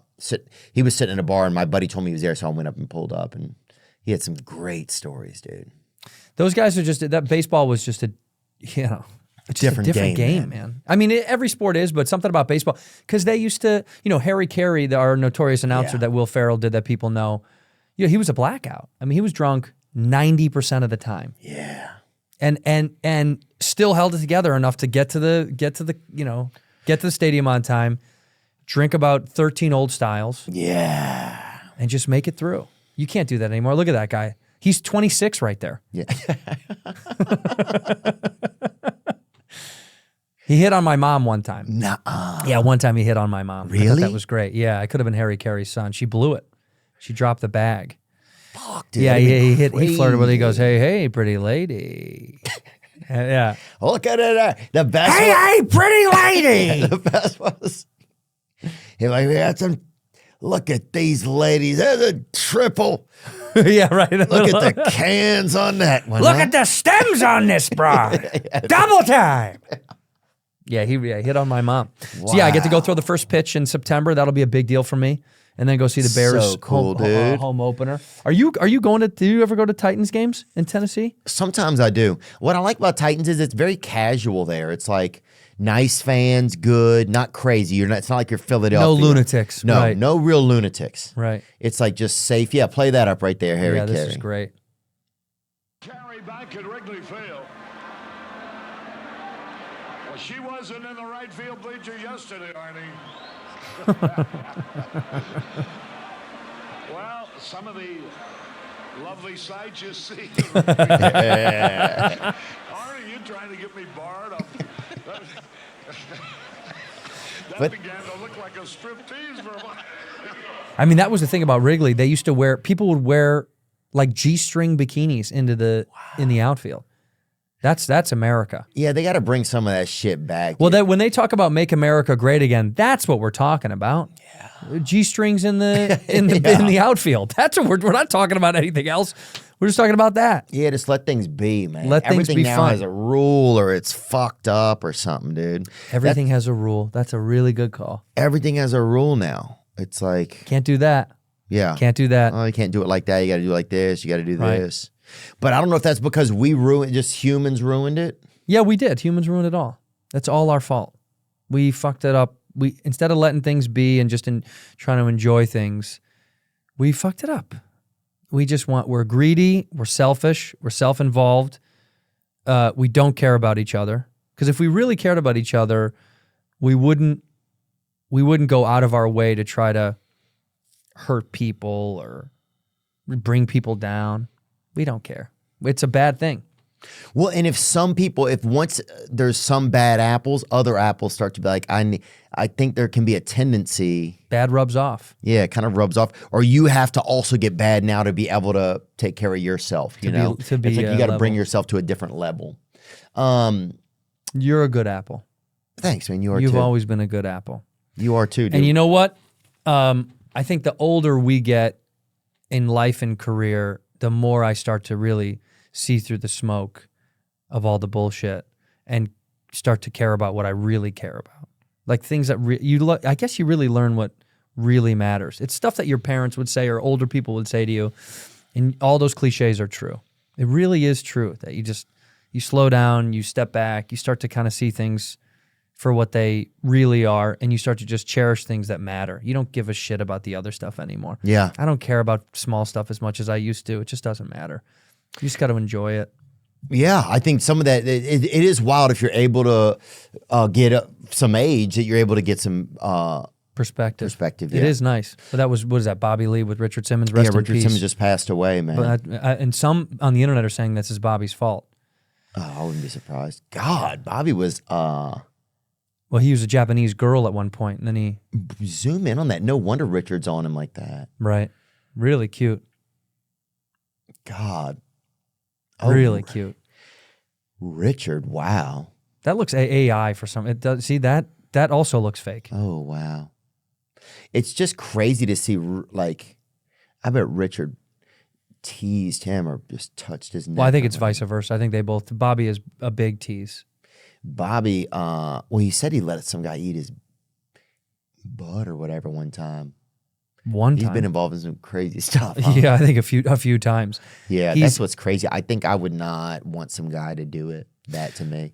No, not for me. I know. Look, it's hard to be a business partner and one of my best friends with someone that I respect so little. It's tough. I love him to death. He's my perfect. He's my comedy complement. I've never met somebody more that I feel the most in tune with comedically. Really? Just because he's it just feels like our brains connect on just a dumb, perfect level and I understand him, and he gets me, and he knows what gets me mad, and I know what gets him mad. It's something about it so fun. Yeah. I feel like a kid when I'm with him. Whenever we get together, it's the most fun. I've said this 100 times. It's the best thing that's ever happened in my career. Of all the shit I've done, of all the things that I could be like, that was cool, I'm proud of that. This is by far the most fun I've ever had in my life. It is a blessing from the universe, and thank God me and that little dumpling are together, because it's the most fun I've ever had. I've never had that much fun in anything in my career. No crushing on stage, no TV show accolade, Really? Nothing. It feels so because it's so free. Oh, you guys have a blast, man. I mean, you guys have created a top 20 podcast together. I mean, it's unbelievable. Yeah, You know, it's what you've gotten to do. Isn't this rewarding? This is like how fun. I get to have fun. but you've also gotten to do so much acting. Does it compare? Do you, like, now that you've had a good taste of both, does one really compare? Are they two totally different things? Obviously, they're different. Such different animals. But I mean, they're both rewarding, and like the acting is rewarding in its own little way. I like the acting stuff if I get to work with people that I'm impressed by. That's what you know what I'm saying? Like to me, it's like if I do something with someone that I'm intrigued by or impressed by their skills and ability, it's cool to see people do cool work. It's just a cool thing to watch. Oh, yeah. You know, like when you see a pro, like, you know who the most pro dude on earth? I think John Cena might be the most pro dude on earth. Yeah, he was on Whiskey Ginger, yeah? He's the man. Yeah, he's responsible. He's smart. He's sweet. He's caring. He's hardworking. He's such a fun, nice, like wonderful dude. He's a pro. He is a pro. I don't even know how to like articulate it the right way, but incredible, gracious, sweet. It never steps on toes. Never is disrespectful to anybody. Never has an ego about anything. It's wild. He is a lesson in life. I watch him when we were working together. I was like, this dude he's a G. Well, we're comic. I think what we have to remember sometimes is we're comics, so something is fucked up about us. We were in that returns basket, remember? 100%, dude. We went right back. You know what I'm talking about? When you see like the sale basket or whatever, or the like 40-cent candles or whatever, and you're like, this bitch ain't gonna burn, you know? Yeah. It's like we are. So a lot of times I feel like I'll compare myself to other, or in some ways I'm like, God, but then I got to remember something was wrong with me. But it's in a good way. You're special. Right, in a good way, because we're able to maneuver it enough. Right, and make it worth something. Right. We're the shopping cart with the wobbly wheel, the one that nobody wants. We're that. We're wobbly wheel. And you know what? When you do take it, you do realize it's kind of fun. Yeah. It's funny. It goes off on its own. It'll hit the wall a few times, but it's fun. It's kind of fun. Oh, it'll veer right into a fucking cute mom's butt, dude. It might help you out. Yeah. We're the wobbly wheel. And you know what? You're right. We are different. We're a different species. And we feel it. Sometimes we feel threatened because people don't get us, or we're weird, or we try weird shit. You know, you try a joke or a bit and it doesn't work, and people are like, what? But that's the beauty of it. If you didn't have that, everything would be real formatted and real simple. So those other people from the other side of it, they love to see us try, because they don't do that. So that's, you know what I mean? Like, I've had a bunch of people, actors, say to me, I say, oh man, I don't know how you want to improv those lines. Like, why? Why do you want to try and do that? I say, well, because that's the adventure. The risk is amazing. If you get something out that's worth it and good, it's just telling a new joke that works. You know, when you write a new joke and it works, the first time you're like, yoo-hoo! It feels incredible. It's the same thing as when you land a good line. Yeah. It's the same feeling. Oh, I love that. The other day somebody said enigma, and I was like, careful. Just don't say enigma. You know what I'm saying? Like, you can't hard R enigma. I can let you get, like, I just don't want you to upset the fucking neighbors, you know? They'll accept enigma. If you're going to say that inside. You have to enigma inside. Keep those enigmas inside. What's life like? You don't have a family yet? No family, no kids. I don't think I'm gonna. Really? Yeah, I don't think so. You'd be such a fun dad, man. I would, but you know what I'd like? At this age in my life, I think is now, 40, once the 40 number is real, I think I'd be willing to adopt and try to give someone a good life. You know? Wow. Yeah, I think because at this age it'd be hard to start with a baby because I feel older, and it'd be tough. And so I think that really, yeah. Well, dude, I'll be 80 when they're 40. Yeah, but that's their problem. Yeah, but I'd rather adopt a kid, put him into a phenomenal situation. I feel like at this stage in my life, it would be cool to give someone a better life who had a tough life, because a lot of kids have these, you know, man, you see a lot of this stuff and you see how hard certain young people have it, and there's, you know, there's no hope. And I've been blessed in life. I'm so lucky. So it's like, why not give someone else a good opportunity? I don't know. Yeah, it'd be cool if they had a contest too to be your kid. Yeah, well, that's how I would organize it. They'd have to show off somehow. I'd want to see their skills and abilities and talents. I would rank them. I have a set system at home that I've written out. How high can you jump? You know, I basically put them through a combine. You know what I mean? I make my kids run the 40. Oh, you had that great joke about people coming over the border that they should have to go through American Ninja Warrior course. Yeah. You want to get into the country, man. I want them in here. I want to see them work for it a little bit, bro. You gotta fucking. We want the best. Yeah, we can't just have anybody, but that should be the standard. It's like, I think so. And then also you can have rich people bet on it, like in the distance, and use that money. money. Yeah, that's exactly right. Well, look, when Europeans came over for Ellis Island, you had to be able to do 10 push-ups, otherwise they wouldn't let you in. They turn you back around. 10 push-ups, so you had to get back on the boat and go back. So that's a standard. We need to set some kind of standard. Yeah, now you can show up with asthma and we'll fucking we'll give you an inhaler. we'll give you a fucking free wheelchair. Thanks so much for coming, dude. And the new tour, what's it going to be called? The Freeze Peach Tour. Freeze Peach Tour. If you say it, you'll know it. The Freeze Peach. There it is. The Freeze Peach Tour. I love that, dude. The Freeze Peach. The Freeze Peach Tour, yeah. One of my was Rise Up Lights, you know? Oh yeah. Rise Up Lights. Rise I Up love Lights. that. I'm so jealous y'all going to Australia. Dude, I love it down there. Me too. Because I shot that movie with Cena and them in Melbourne, and it was just Did it come out? I loved it. Huh? Did the movie come out? Yeah, it's on Amazon Prime. Ricky Stenicki on Amazon Prime. Oh, you were Ricky Stenicki. Oh wait, I don't know if I saw that or not. Yeah.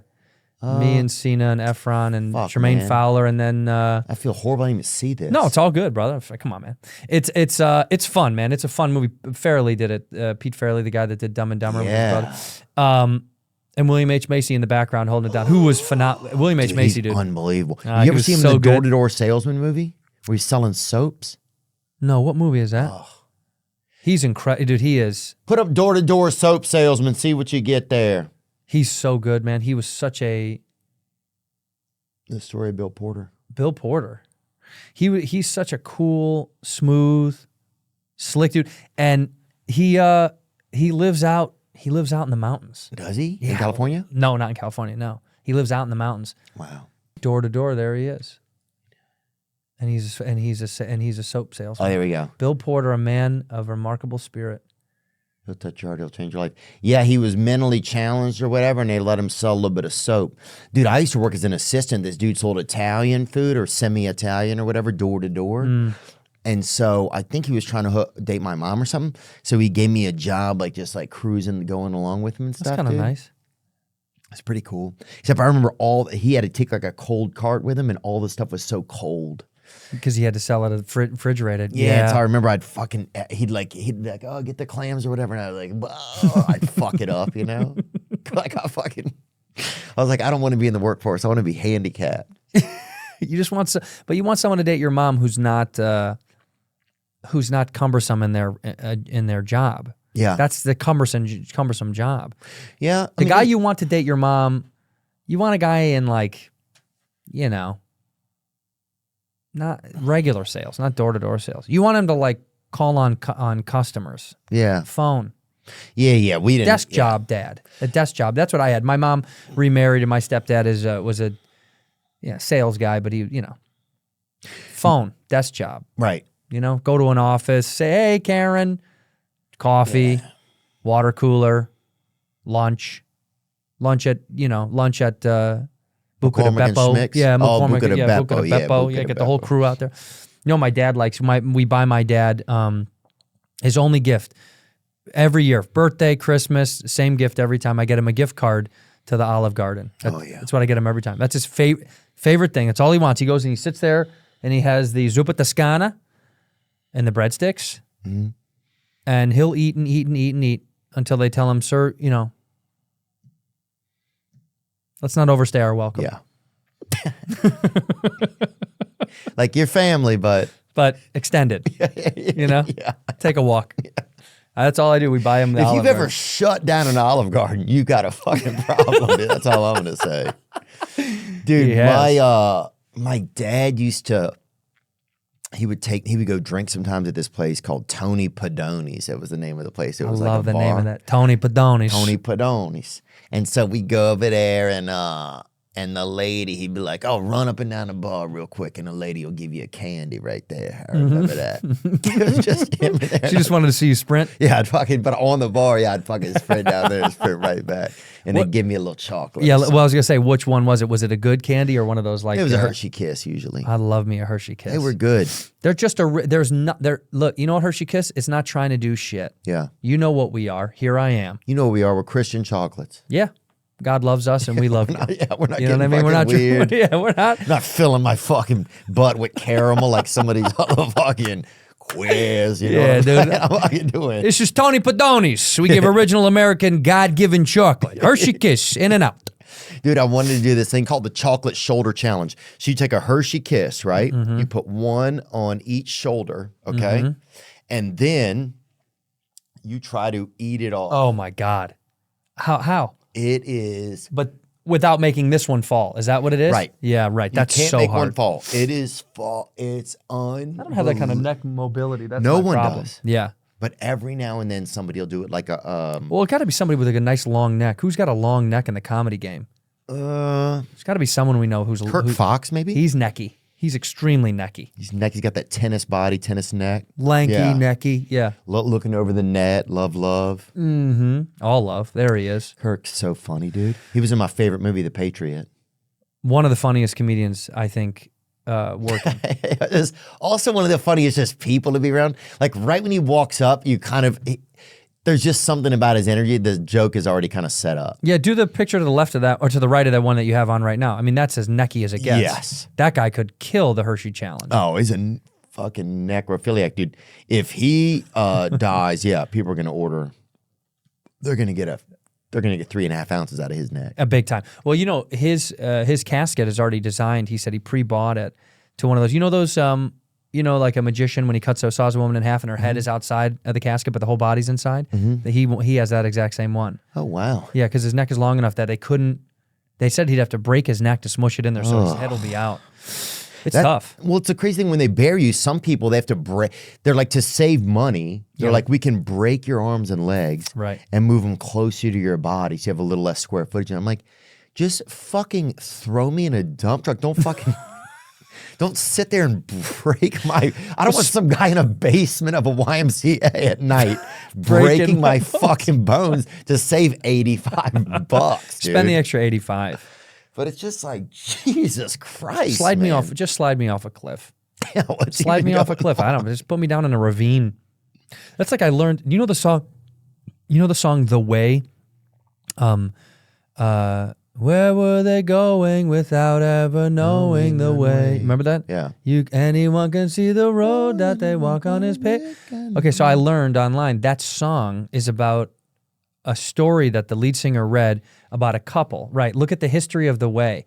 It's about an old couple who used to vacation somewhere, and she had dementia and he was old. It's tragic. And they would take this trip. That's the couple, and they got lost. And Austin-based couple, right? Austin-based couple, Fastball, topped the charts Right. with their hit song, The Way. Yes. And this real couple, the story is so sad. They like would go to the same location. I think it was like Zion or something like that, or the Arches, and they drove somewhere and they got lost. And the dementia, they wandered until they were found dead in like a ravine. No. Crazy. Yeah. They wandered and got lost. So that song, as beautiful as it was when we were young, I mean, young people don't know that song at all, but it's about this old couple getting lost. It's the darkest shit. It's a dark story. Wow. Yeah, it says for Layla and Raymond Howard, the tradition was Pioneer Day. That's right. In Temple. Right. And they would drive there and they would just go, and they, showing symptoms of memory loss, and he had brain surgery. And they just got out of their car and they started walking, and they just disappeared. Where were they Going without ever knowing. Isn't that so creepy now that you hear that? As a kid, I sung that song being like, anyone can see the road. I thought that was a great song. And here I am, just two senior citizens just dehydrated, dying behind a fucking just rock. buzzards pecking their head apart. It's terrible. Fastball. The song's lyrics, this is way better, thank you. The song's lyrics revolve around a couple who decided to leave their lives behind by going out driving without telling their children about their plans. Their car breaks down during the trip and they continue on foot. The chorus expresses the idea that the couple are achieving happiness by losing touch with the world, even though they may never see their home again. Wild. Wild. Sad. Do you ever have a thought about Disappearing? Disappearing? Yeah. Sometimes I think about like Tupac and maybe like two more. Oh, dude, when I was we tried to like fake my death or something a while back, maybe like 11 years ago or something. well, if you got this staff can't help. I mean, Nick is going to blow it. There's no doubt he'll blow that easily, dude.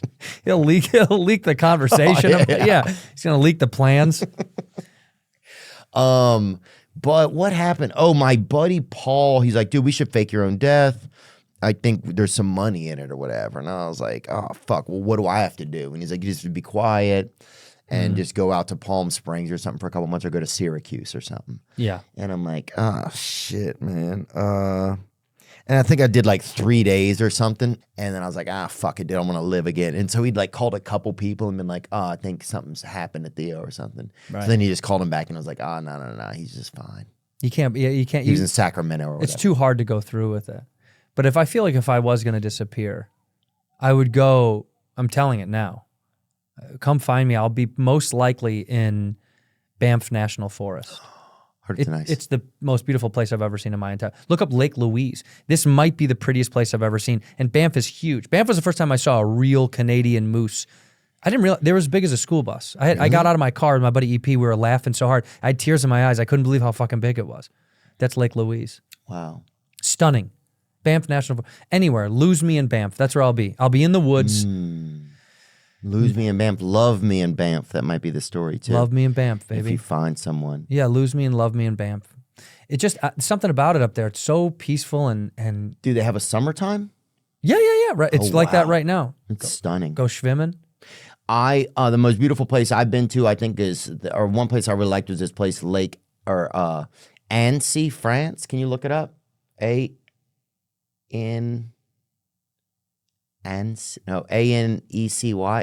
Oh, there it is. Annecy, France, right there. Wow. There's they have like a beautiful lake there, like right in this small town. It's really, really cool. How'd you end up there? With my girl, we were backpacking years ago. There it is, right there. Wow. Just like a nice little place there in the hills. You get you a little backpacking. That was nice. We just were taking a train and just stopped there. Annecy, France. France, Annecy, Theo. Oh, yes, Theo Von. Do you know Theo Von? One of my favorite comedian, Theo Von. It is a pleasant, their accent in English nice. is Makes pleasant. you feel like you're good, yeah. Because so many others don't. Yeah. Like when a German is saying to you something, you're like, yeah. We I went to Jamaica and two guys, we went into a Starbucks, right? Found out it was not a Starbucks. We go in, somebody had stole the sign and put it up outside of their business, right? So we go in, you're like, this isn't a fucking Starbucks, there's couches and shit, dude. Yeah, there's no cake pops here. Yeah, there was a hammock. I was like, ah. And then somebody goes, welcome to the Starbucks Lounge. And we're like, where the fuck are we, dude? We turn to go leave. Knife fight, dude. Really? Oh my God. B knife fight in the street, dude. Well, Urban Cutlery, dude. That's it, bro. just butter knives. Just a couple of Zorro brothers out there just fucking stabbing each other, dude. What else, man? What happened with you and Bobby Altoff? Do you remember that? Yeah, it was fun. We had to go. It was really, really fun. Dude, you were so funny on there. She was. It was easy to kind of play into this world that she does. She stays in the world of like, she was doing like musicians, and then she was doing, then she would just do like high level celebrities like Cuban and all these guys. And I had so much fun with her because she had said, they pitched me, her team pitched me, do you want to teach her how to golf? No, I'm sorry. Teach her how to do stand-up. I said, absolutely not. But I said, I am going to go golf next week. You want to meet and I can teach her how to golf or we can do a golf thing. And that's how this stuff was born. And she showed up late with a big attitude. Mm-hmm. And I started she's kind of like a black woman a little. Yeah. A little tiny black woman. And I started, I was, just goofing with it the whole time. And it was so much fun. Now she's, off and running.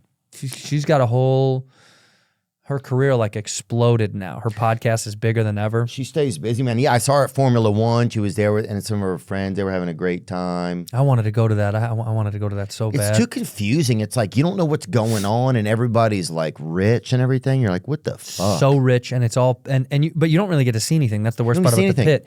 It's down here. You're like this. Yeah. It's like being. That's the irony of the best seats in a football game are not all the way down. Yeah. Because you're this. I agree. Front rows is trash. Yeah, I you can't see. You're doing this all the time. If you want to be a little bit to up. my show and they're in front row, I'm like, God, it sucks, dude. They're doing this the whole time. Their neck is craned. Their neck is the Las Vegas crane the whole time. Dude, what was one of the early concerts you ever went to? Do you remember? One of the very first concerts I went to, probably. Well, I remember. I think this one sticks out for some reason. I don't know if it was one of my first, but no doubt. I saw them and a band called Face to Face. Do you remember those guys? Face to Face, and No Doubt were playing. Wish it was a night. Is that them? No. They were Face to face. That's you're thinking about. That's Duran Duran, I think. Where I could. That's Culture Club. Us.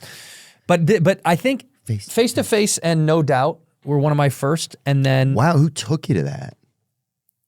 No, I probably was 16 or 17. Love her, dude. I think she's one of the greatest. Tragic Kingdom. That album is so good. I became a teenage girl while listening to that. I was this is my girl face. Oh, I cried at school when someone sang Jewel once. Oh, yeah. Well, that'll hit you hard.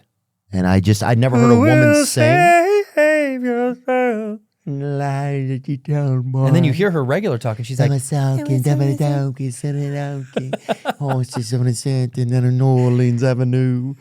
good. Yeah. That, and then I saw, and then the Up in Smoke tour. Up in Smoke, look that up if that's right. Cypress Hill? Yeah, Up in Smoke tour. I think that was it. I was at that. It was like Method Man and Redman. Cypress Hill. It was anybody black or white with weed. That's right. What it was, Right. That was whole it. tour was yeah, just fucking, Dre, Eminem. And the crazy thing was, you were so high, they could have told you somebody was on stage. You'd have been like, Wouldn't have mattered. Yeah, didn't even know. Nate Dogg never was there. They put him on every picture. I never saw Nate Dogg once live. They probably just used him like he was late to every show. Promo, yeah. Yeah, he just never showed up. That's like Boss Man D-Lo was supposed to come on the pod and fucking just bailed. 20 minutes after, he's like, I ain't coming. Thanks, man. Thanks for the heads up. Thanks, boss man, dude. There he is. You've been demoted to assistant boss, brother. I'll still listen to your music, but not for 2 weeks. Yeah, that was the first couple of those. I saw those like I saw D12. I saw Eminem and D12. Wow, so you listened to a lot of rap stuff and some Gwen Stefani, dude. Yeah, I remember we had a fashion show at our school. And some girl sang Jewel and played the piano. And I just never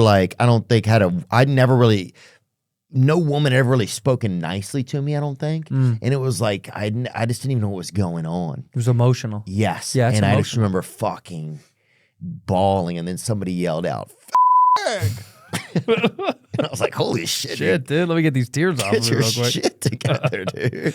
I was like, I'm only crying because I'm thirsty, and then I just fucking drank a bunch of it off my own face. Just like, oh, yeah. That's Pussy. actually more manly. Yeah. I'm thirsty. No, and then you know what else I saw? I saw, and then the other end of the spectrum was my buddy John took me to see Bella Fleck. The jam band world, String Cheese, all those guys. I got to see all that stuff. So I touched a lot of bases. I just wanted to go to live shows. I loved live shows. Yeah. I'd go to almost any live show. Like if someone was like, we're going to a live concert, this band is playing, blah, blah, blah, Aragon Ball or whatever. Okay. I didn't even think twice. I would go just because I was like, this is an opportunity to go goof off and disappear with friends into the night. Yeah. I wasn't really picky. Now, which is crazy, I wish I should go to more shows. I don't go to as many shows because we work in entertainment. So it's hard. You work at nights when shows happen. It's tough. It's just hard.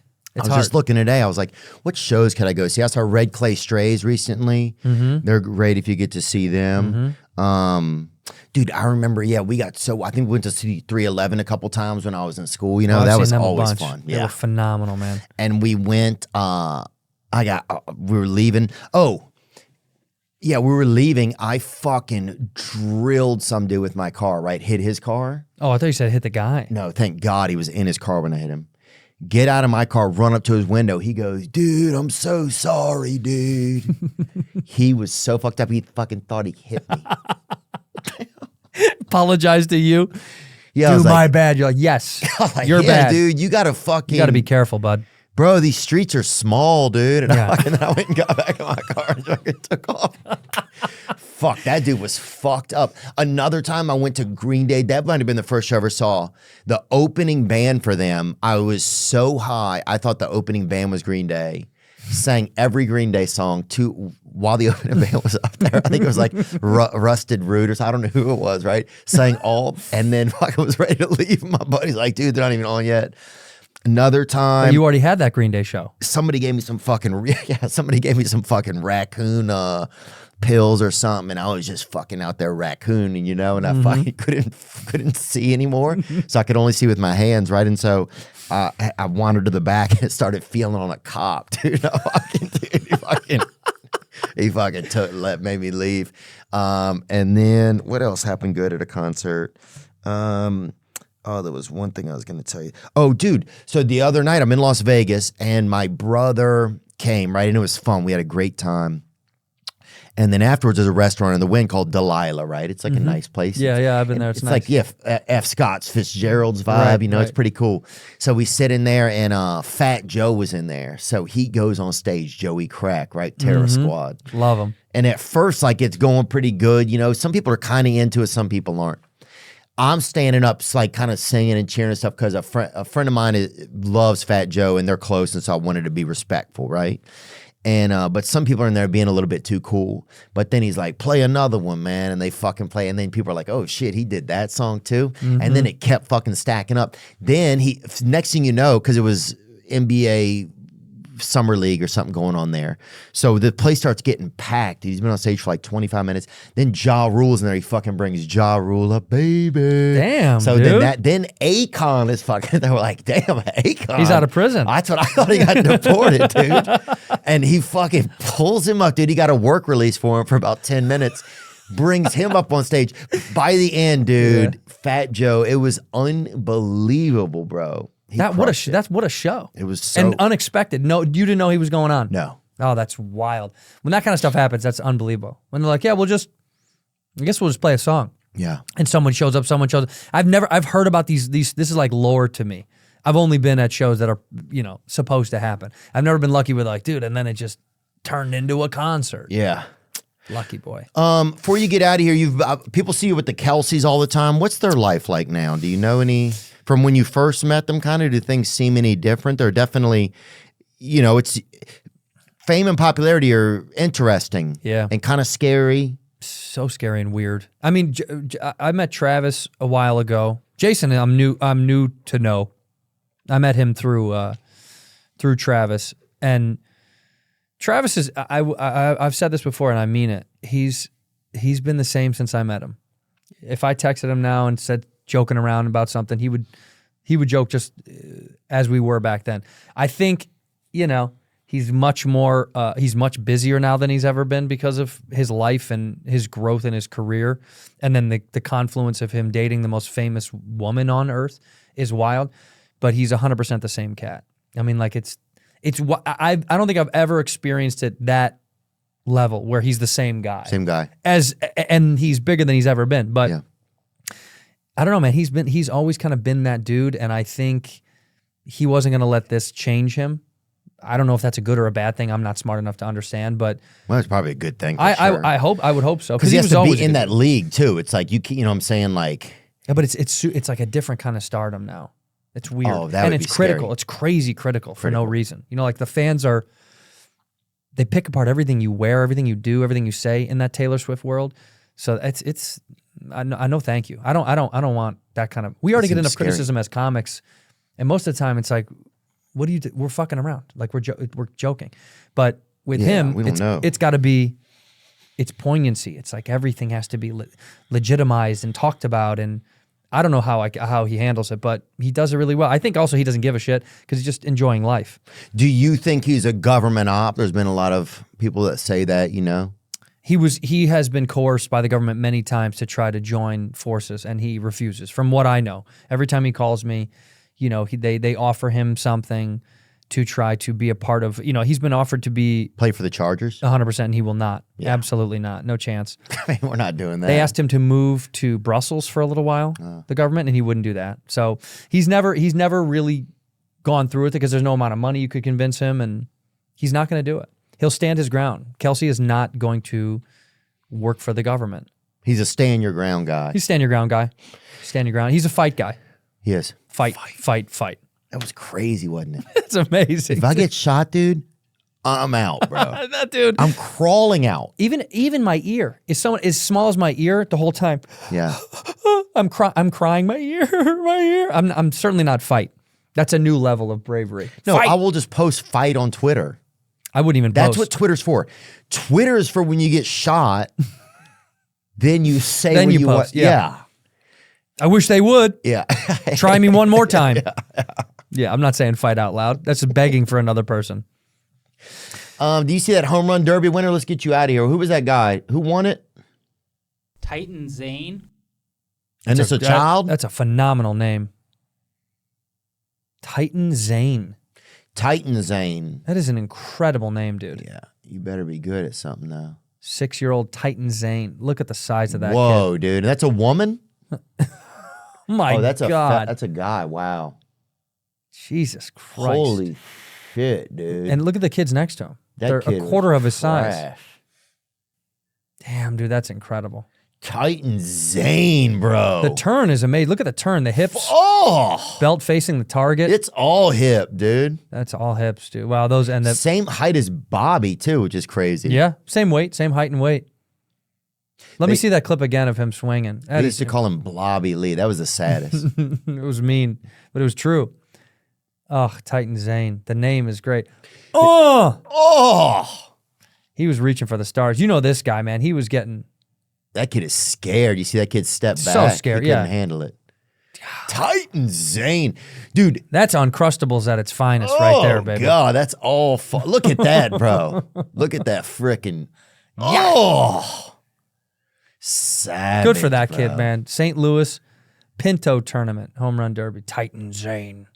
Good for you, TZ. That's what we want. That's who you got to adopt, dude. TZ. I would adopt 100%. Get a Polynesian. I'm looking for What one. brand do you go if you adopt, man? What do you got? Islands. Some islands. Got to get an yeah. island. Yeah. Just because that little guitar they come with. Right. Yeah. It's part of the package. Oh. But you got to buy more strings. They break them often. But the craziest thing is it's like they take the biggest guy. Little guitar. That's poetry, baby. That's poetry. That's beautiful poetry. It's art. It really is. You don't get to see it much. New tour, Freeze Peach. Freeze Peach Tour, new tour. I'm doing 20 some odd cities. Hell yeah. Are Yeah. you going to Chicago? Yeah, playing Chicago theater. I think I'm not doing that till the new year. I think I'm in January. So some in the fall, some in the spring. Yeah. I tour through. I go through from September to February, and then I end of February in Minnesota, Minneapolis. And Bad Friends isn't. You guys are just banking some episodes. Yeah, we're gonna do Australia. We're touring in Australia in the middle of my tour, and then we both are going to. He's going to shoot something. I'm gone. He's getting popular again. He had dinner last night with or not dinner. They met up. Michael Bay. Michael Bay wanted to meet up with him. Really? Yeah, Michael Bay to hash some old beef. Michael Bay had some beef with him. Apparently, he had said something on the pod, and Michael Bay was like, "I want to set the record straight." So they met last night. Some Mongolian beef, huh? Yeah, dude, some beef and broccoli. This guy, I'll show you the picture. It was pretty impressive, by the way. He said to me, he was nervous. But here, that's him and Michael. No way, that's Michael Bay. Yeah, And who's that little fucking? yeah. I don't know. Anyway, yeah, he talked about it on Rogan. That was the problem. Michael heard about it and was like, Pan-faced Somebody called him that? He said, And it wasn't one of us? No, well, it was. I think he just heard it wrong. Right. We might have said it. Michael Bay produced it. He directed it. Yeah. And action. Let's do it again. Yeah, we did it like 7 or 8 times. Can you believe Michael Bay said that to him? No way. No, he didn't say it to him. That's why I think that's inflated. But he met with him last night, so I wonder. After this, we're meeting up, so I want to hear what he said. I'm curious to know how he directed his feelings. Oh, yeah. Look, I've got a dumpling of steam with you, Bobby. You know? We're going to get to the bottom of this. I want to come and do Bad Friends, man. You got it, man. I'd love to. Yeah. I appreciate it. Anytime. I would love to have you. Thank you for having me. Yeah, I'm glad we both went to this. It was amazing, man. One of the best shows. And if you have a chance, I don't know when this comes out, but they only got a couple weeks left of the tour. I think they end second week of August or something like that. They don't have much left. Yeah, I think they're on break for a little bit, and then they have one more week in Vegas, I think. Yeah, they do a couple back-to-backs, and then inside tip, if you are a Dead & Company fan or a Dead fan at all, the rumor is that there is no plans to do it again, so who knows? This could be one of the last times. I mean, who knows? Might not be, might be. Yeah, August, there you go. That second week of August, and then that's it, baby. That's crazy. 1, 2, 3, 8, 9, 10. She gone. She gone. She gone. Congratulations on everything, dude. Thank you, yeah, I feel fortunate that we've gotten to have to be able to work in the same field together. Yeah, me too, man. It's been amazing, and I want to keep seeing you shoot up into space. And it's be fun. Well, as long as I just want to shoot over there to Bad Friends and join you guys. Come through. Yeah, we want to have you come through and to settle it all, because Bobby, if there was a chance I was going to be the bad friend. I heard, yeah, through the grapevine. And Bobby, I know he's not here. I'm not going to say he led me on or whatever, but I was just. He does lead everybody on. Does he? Yeah, yeah. Well, which is ironic because he's a follower, not a leader. He leads people on, but he's much of a follower. Well, he led the right guy in you guys' choice, man. I love you. Yeah. I appreciate you. Love you bro. too. Thanks, Andrew. Thank you, man. Now I'm just floating on the breeze, and I feel I'm falling like these leaves. I must be cornerstone. Oh, but when I reach that ground, I'll share this piece of my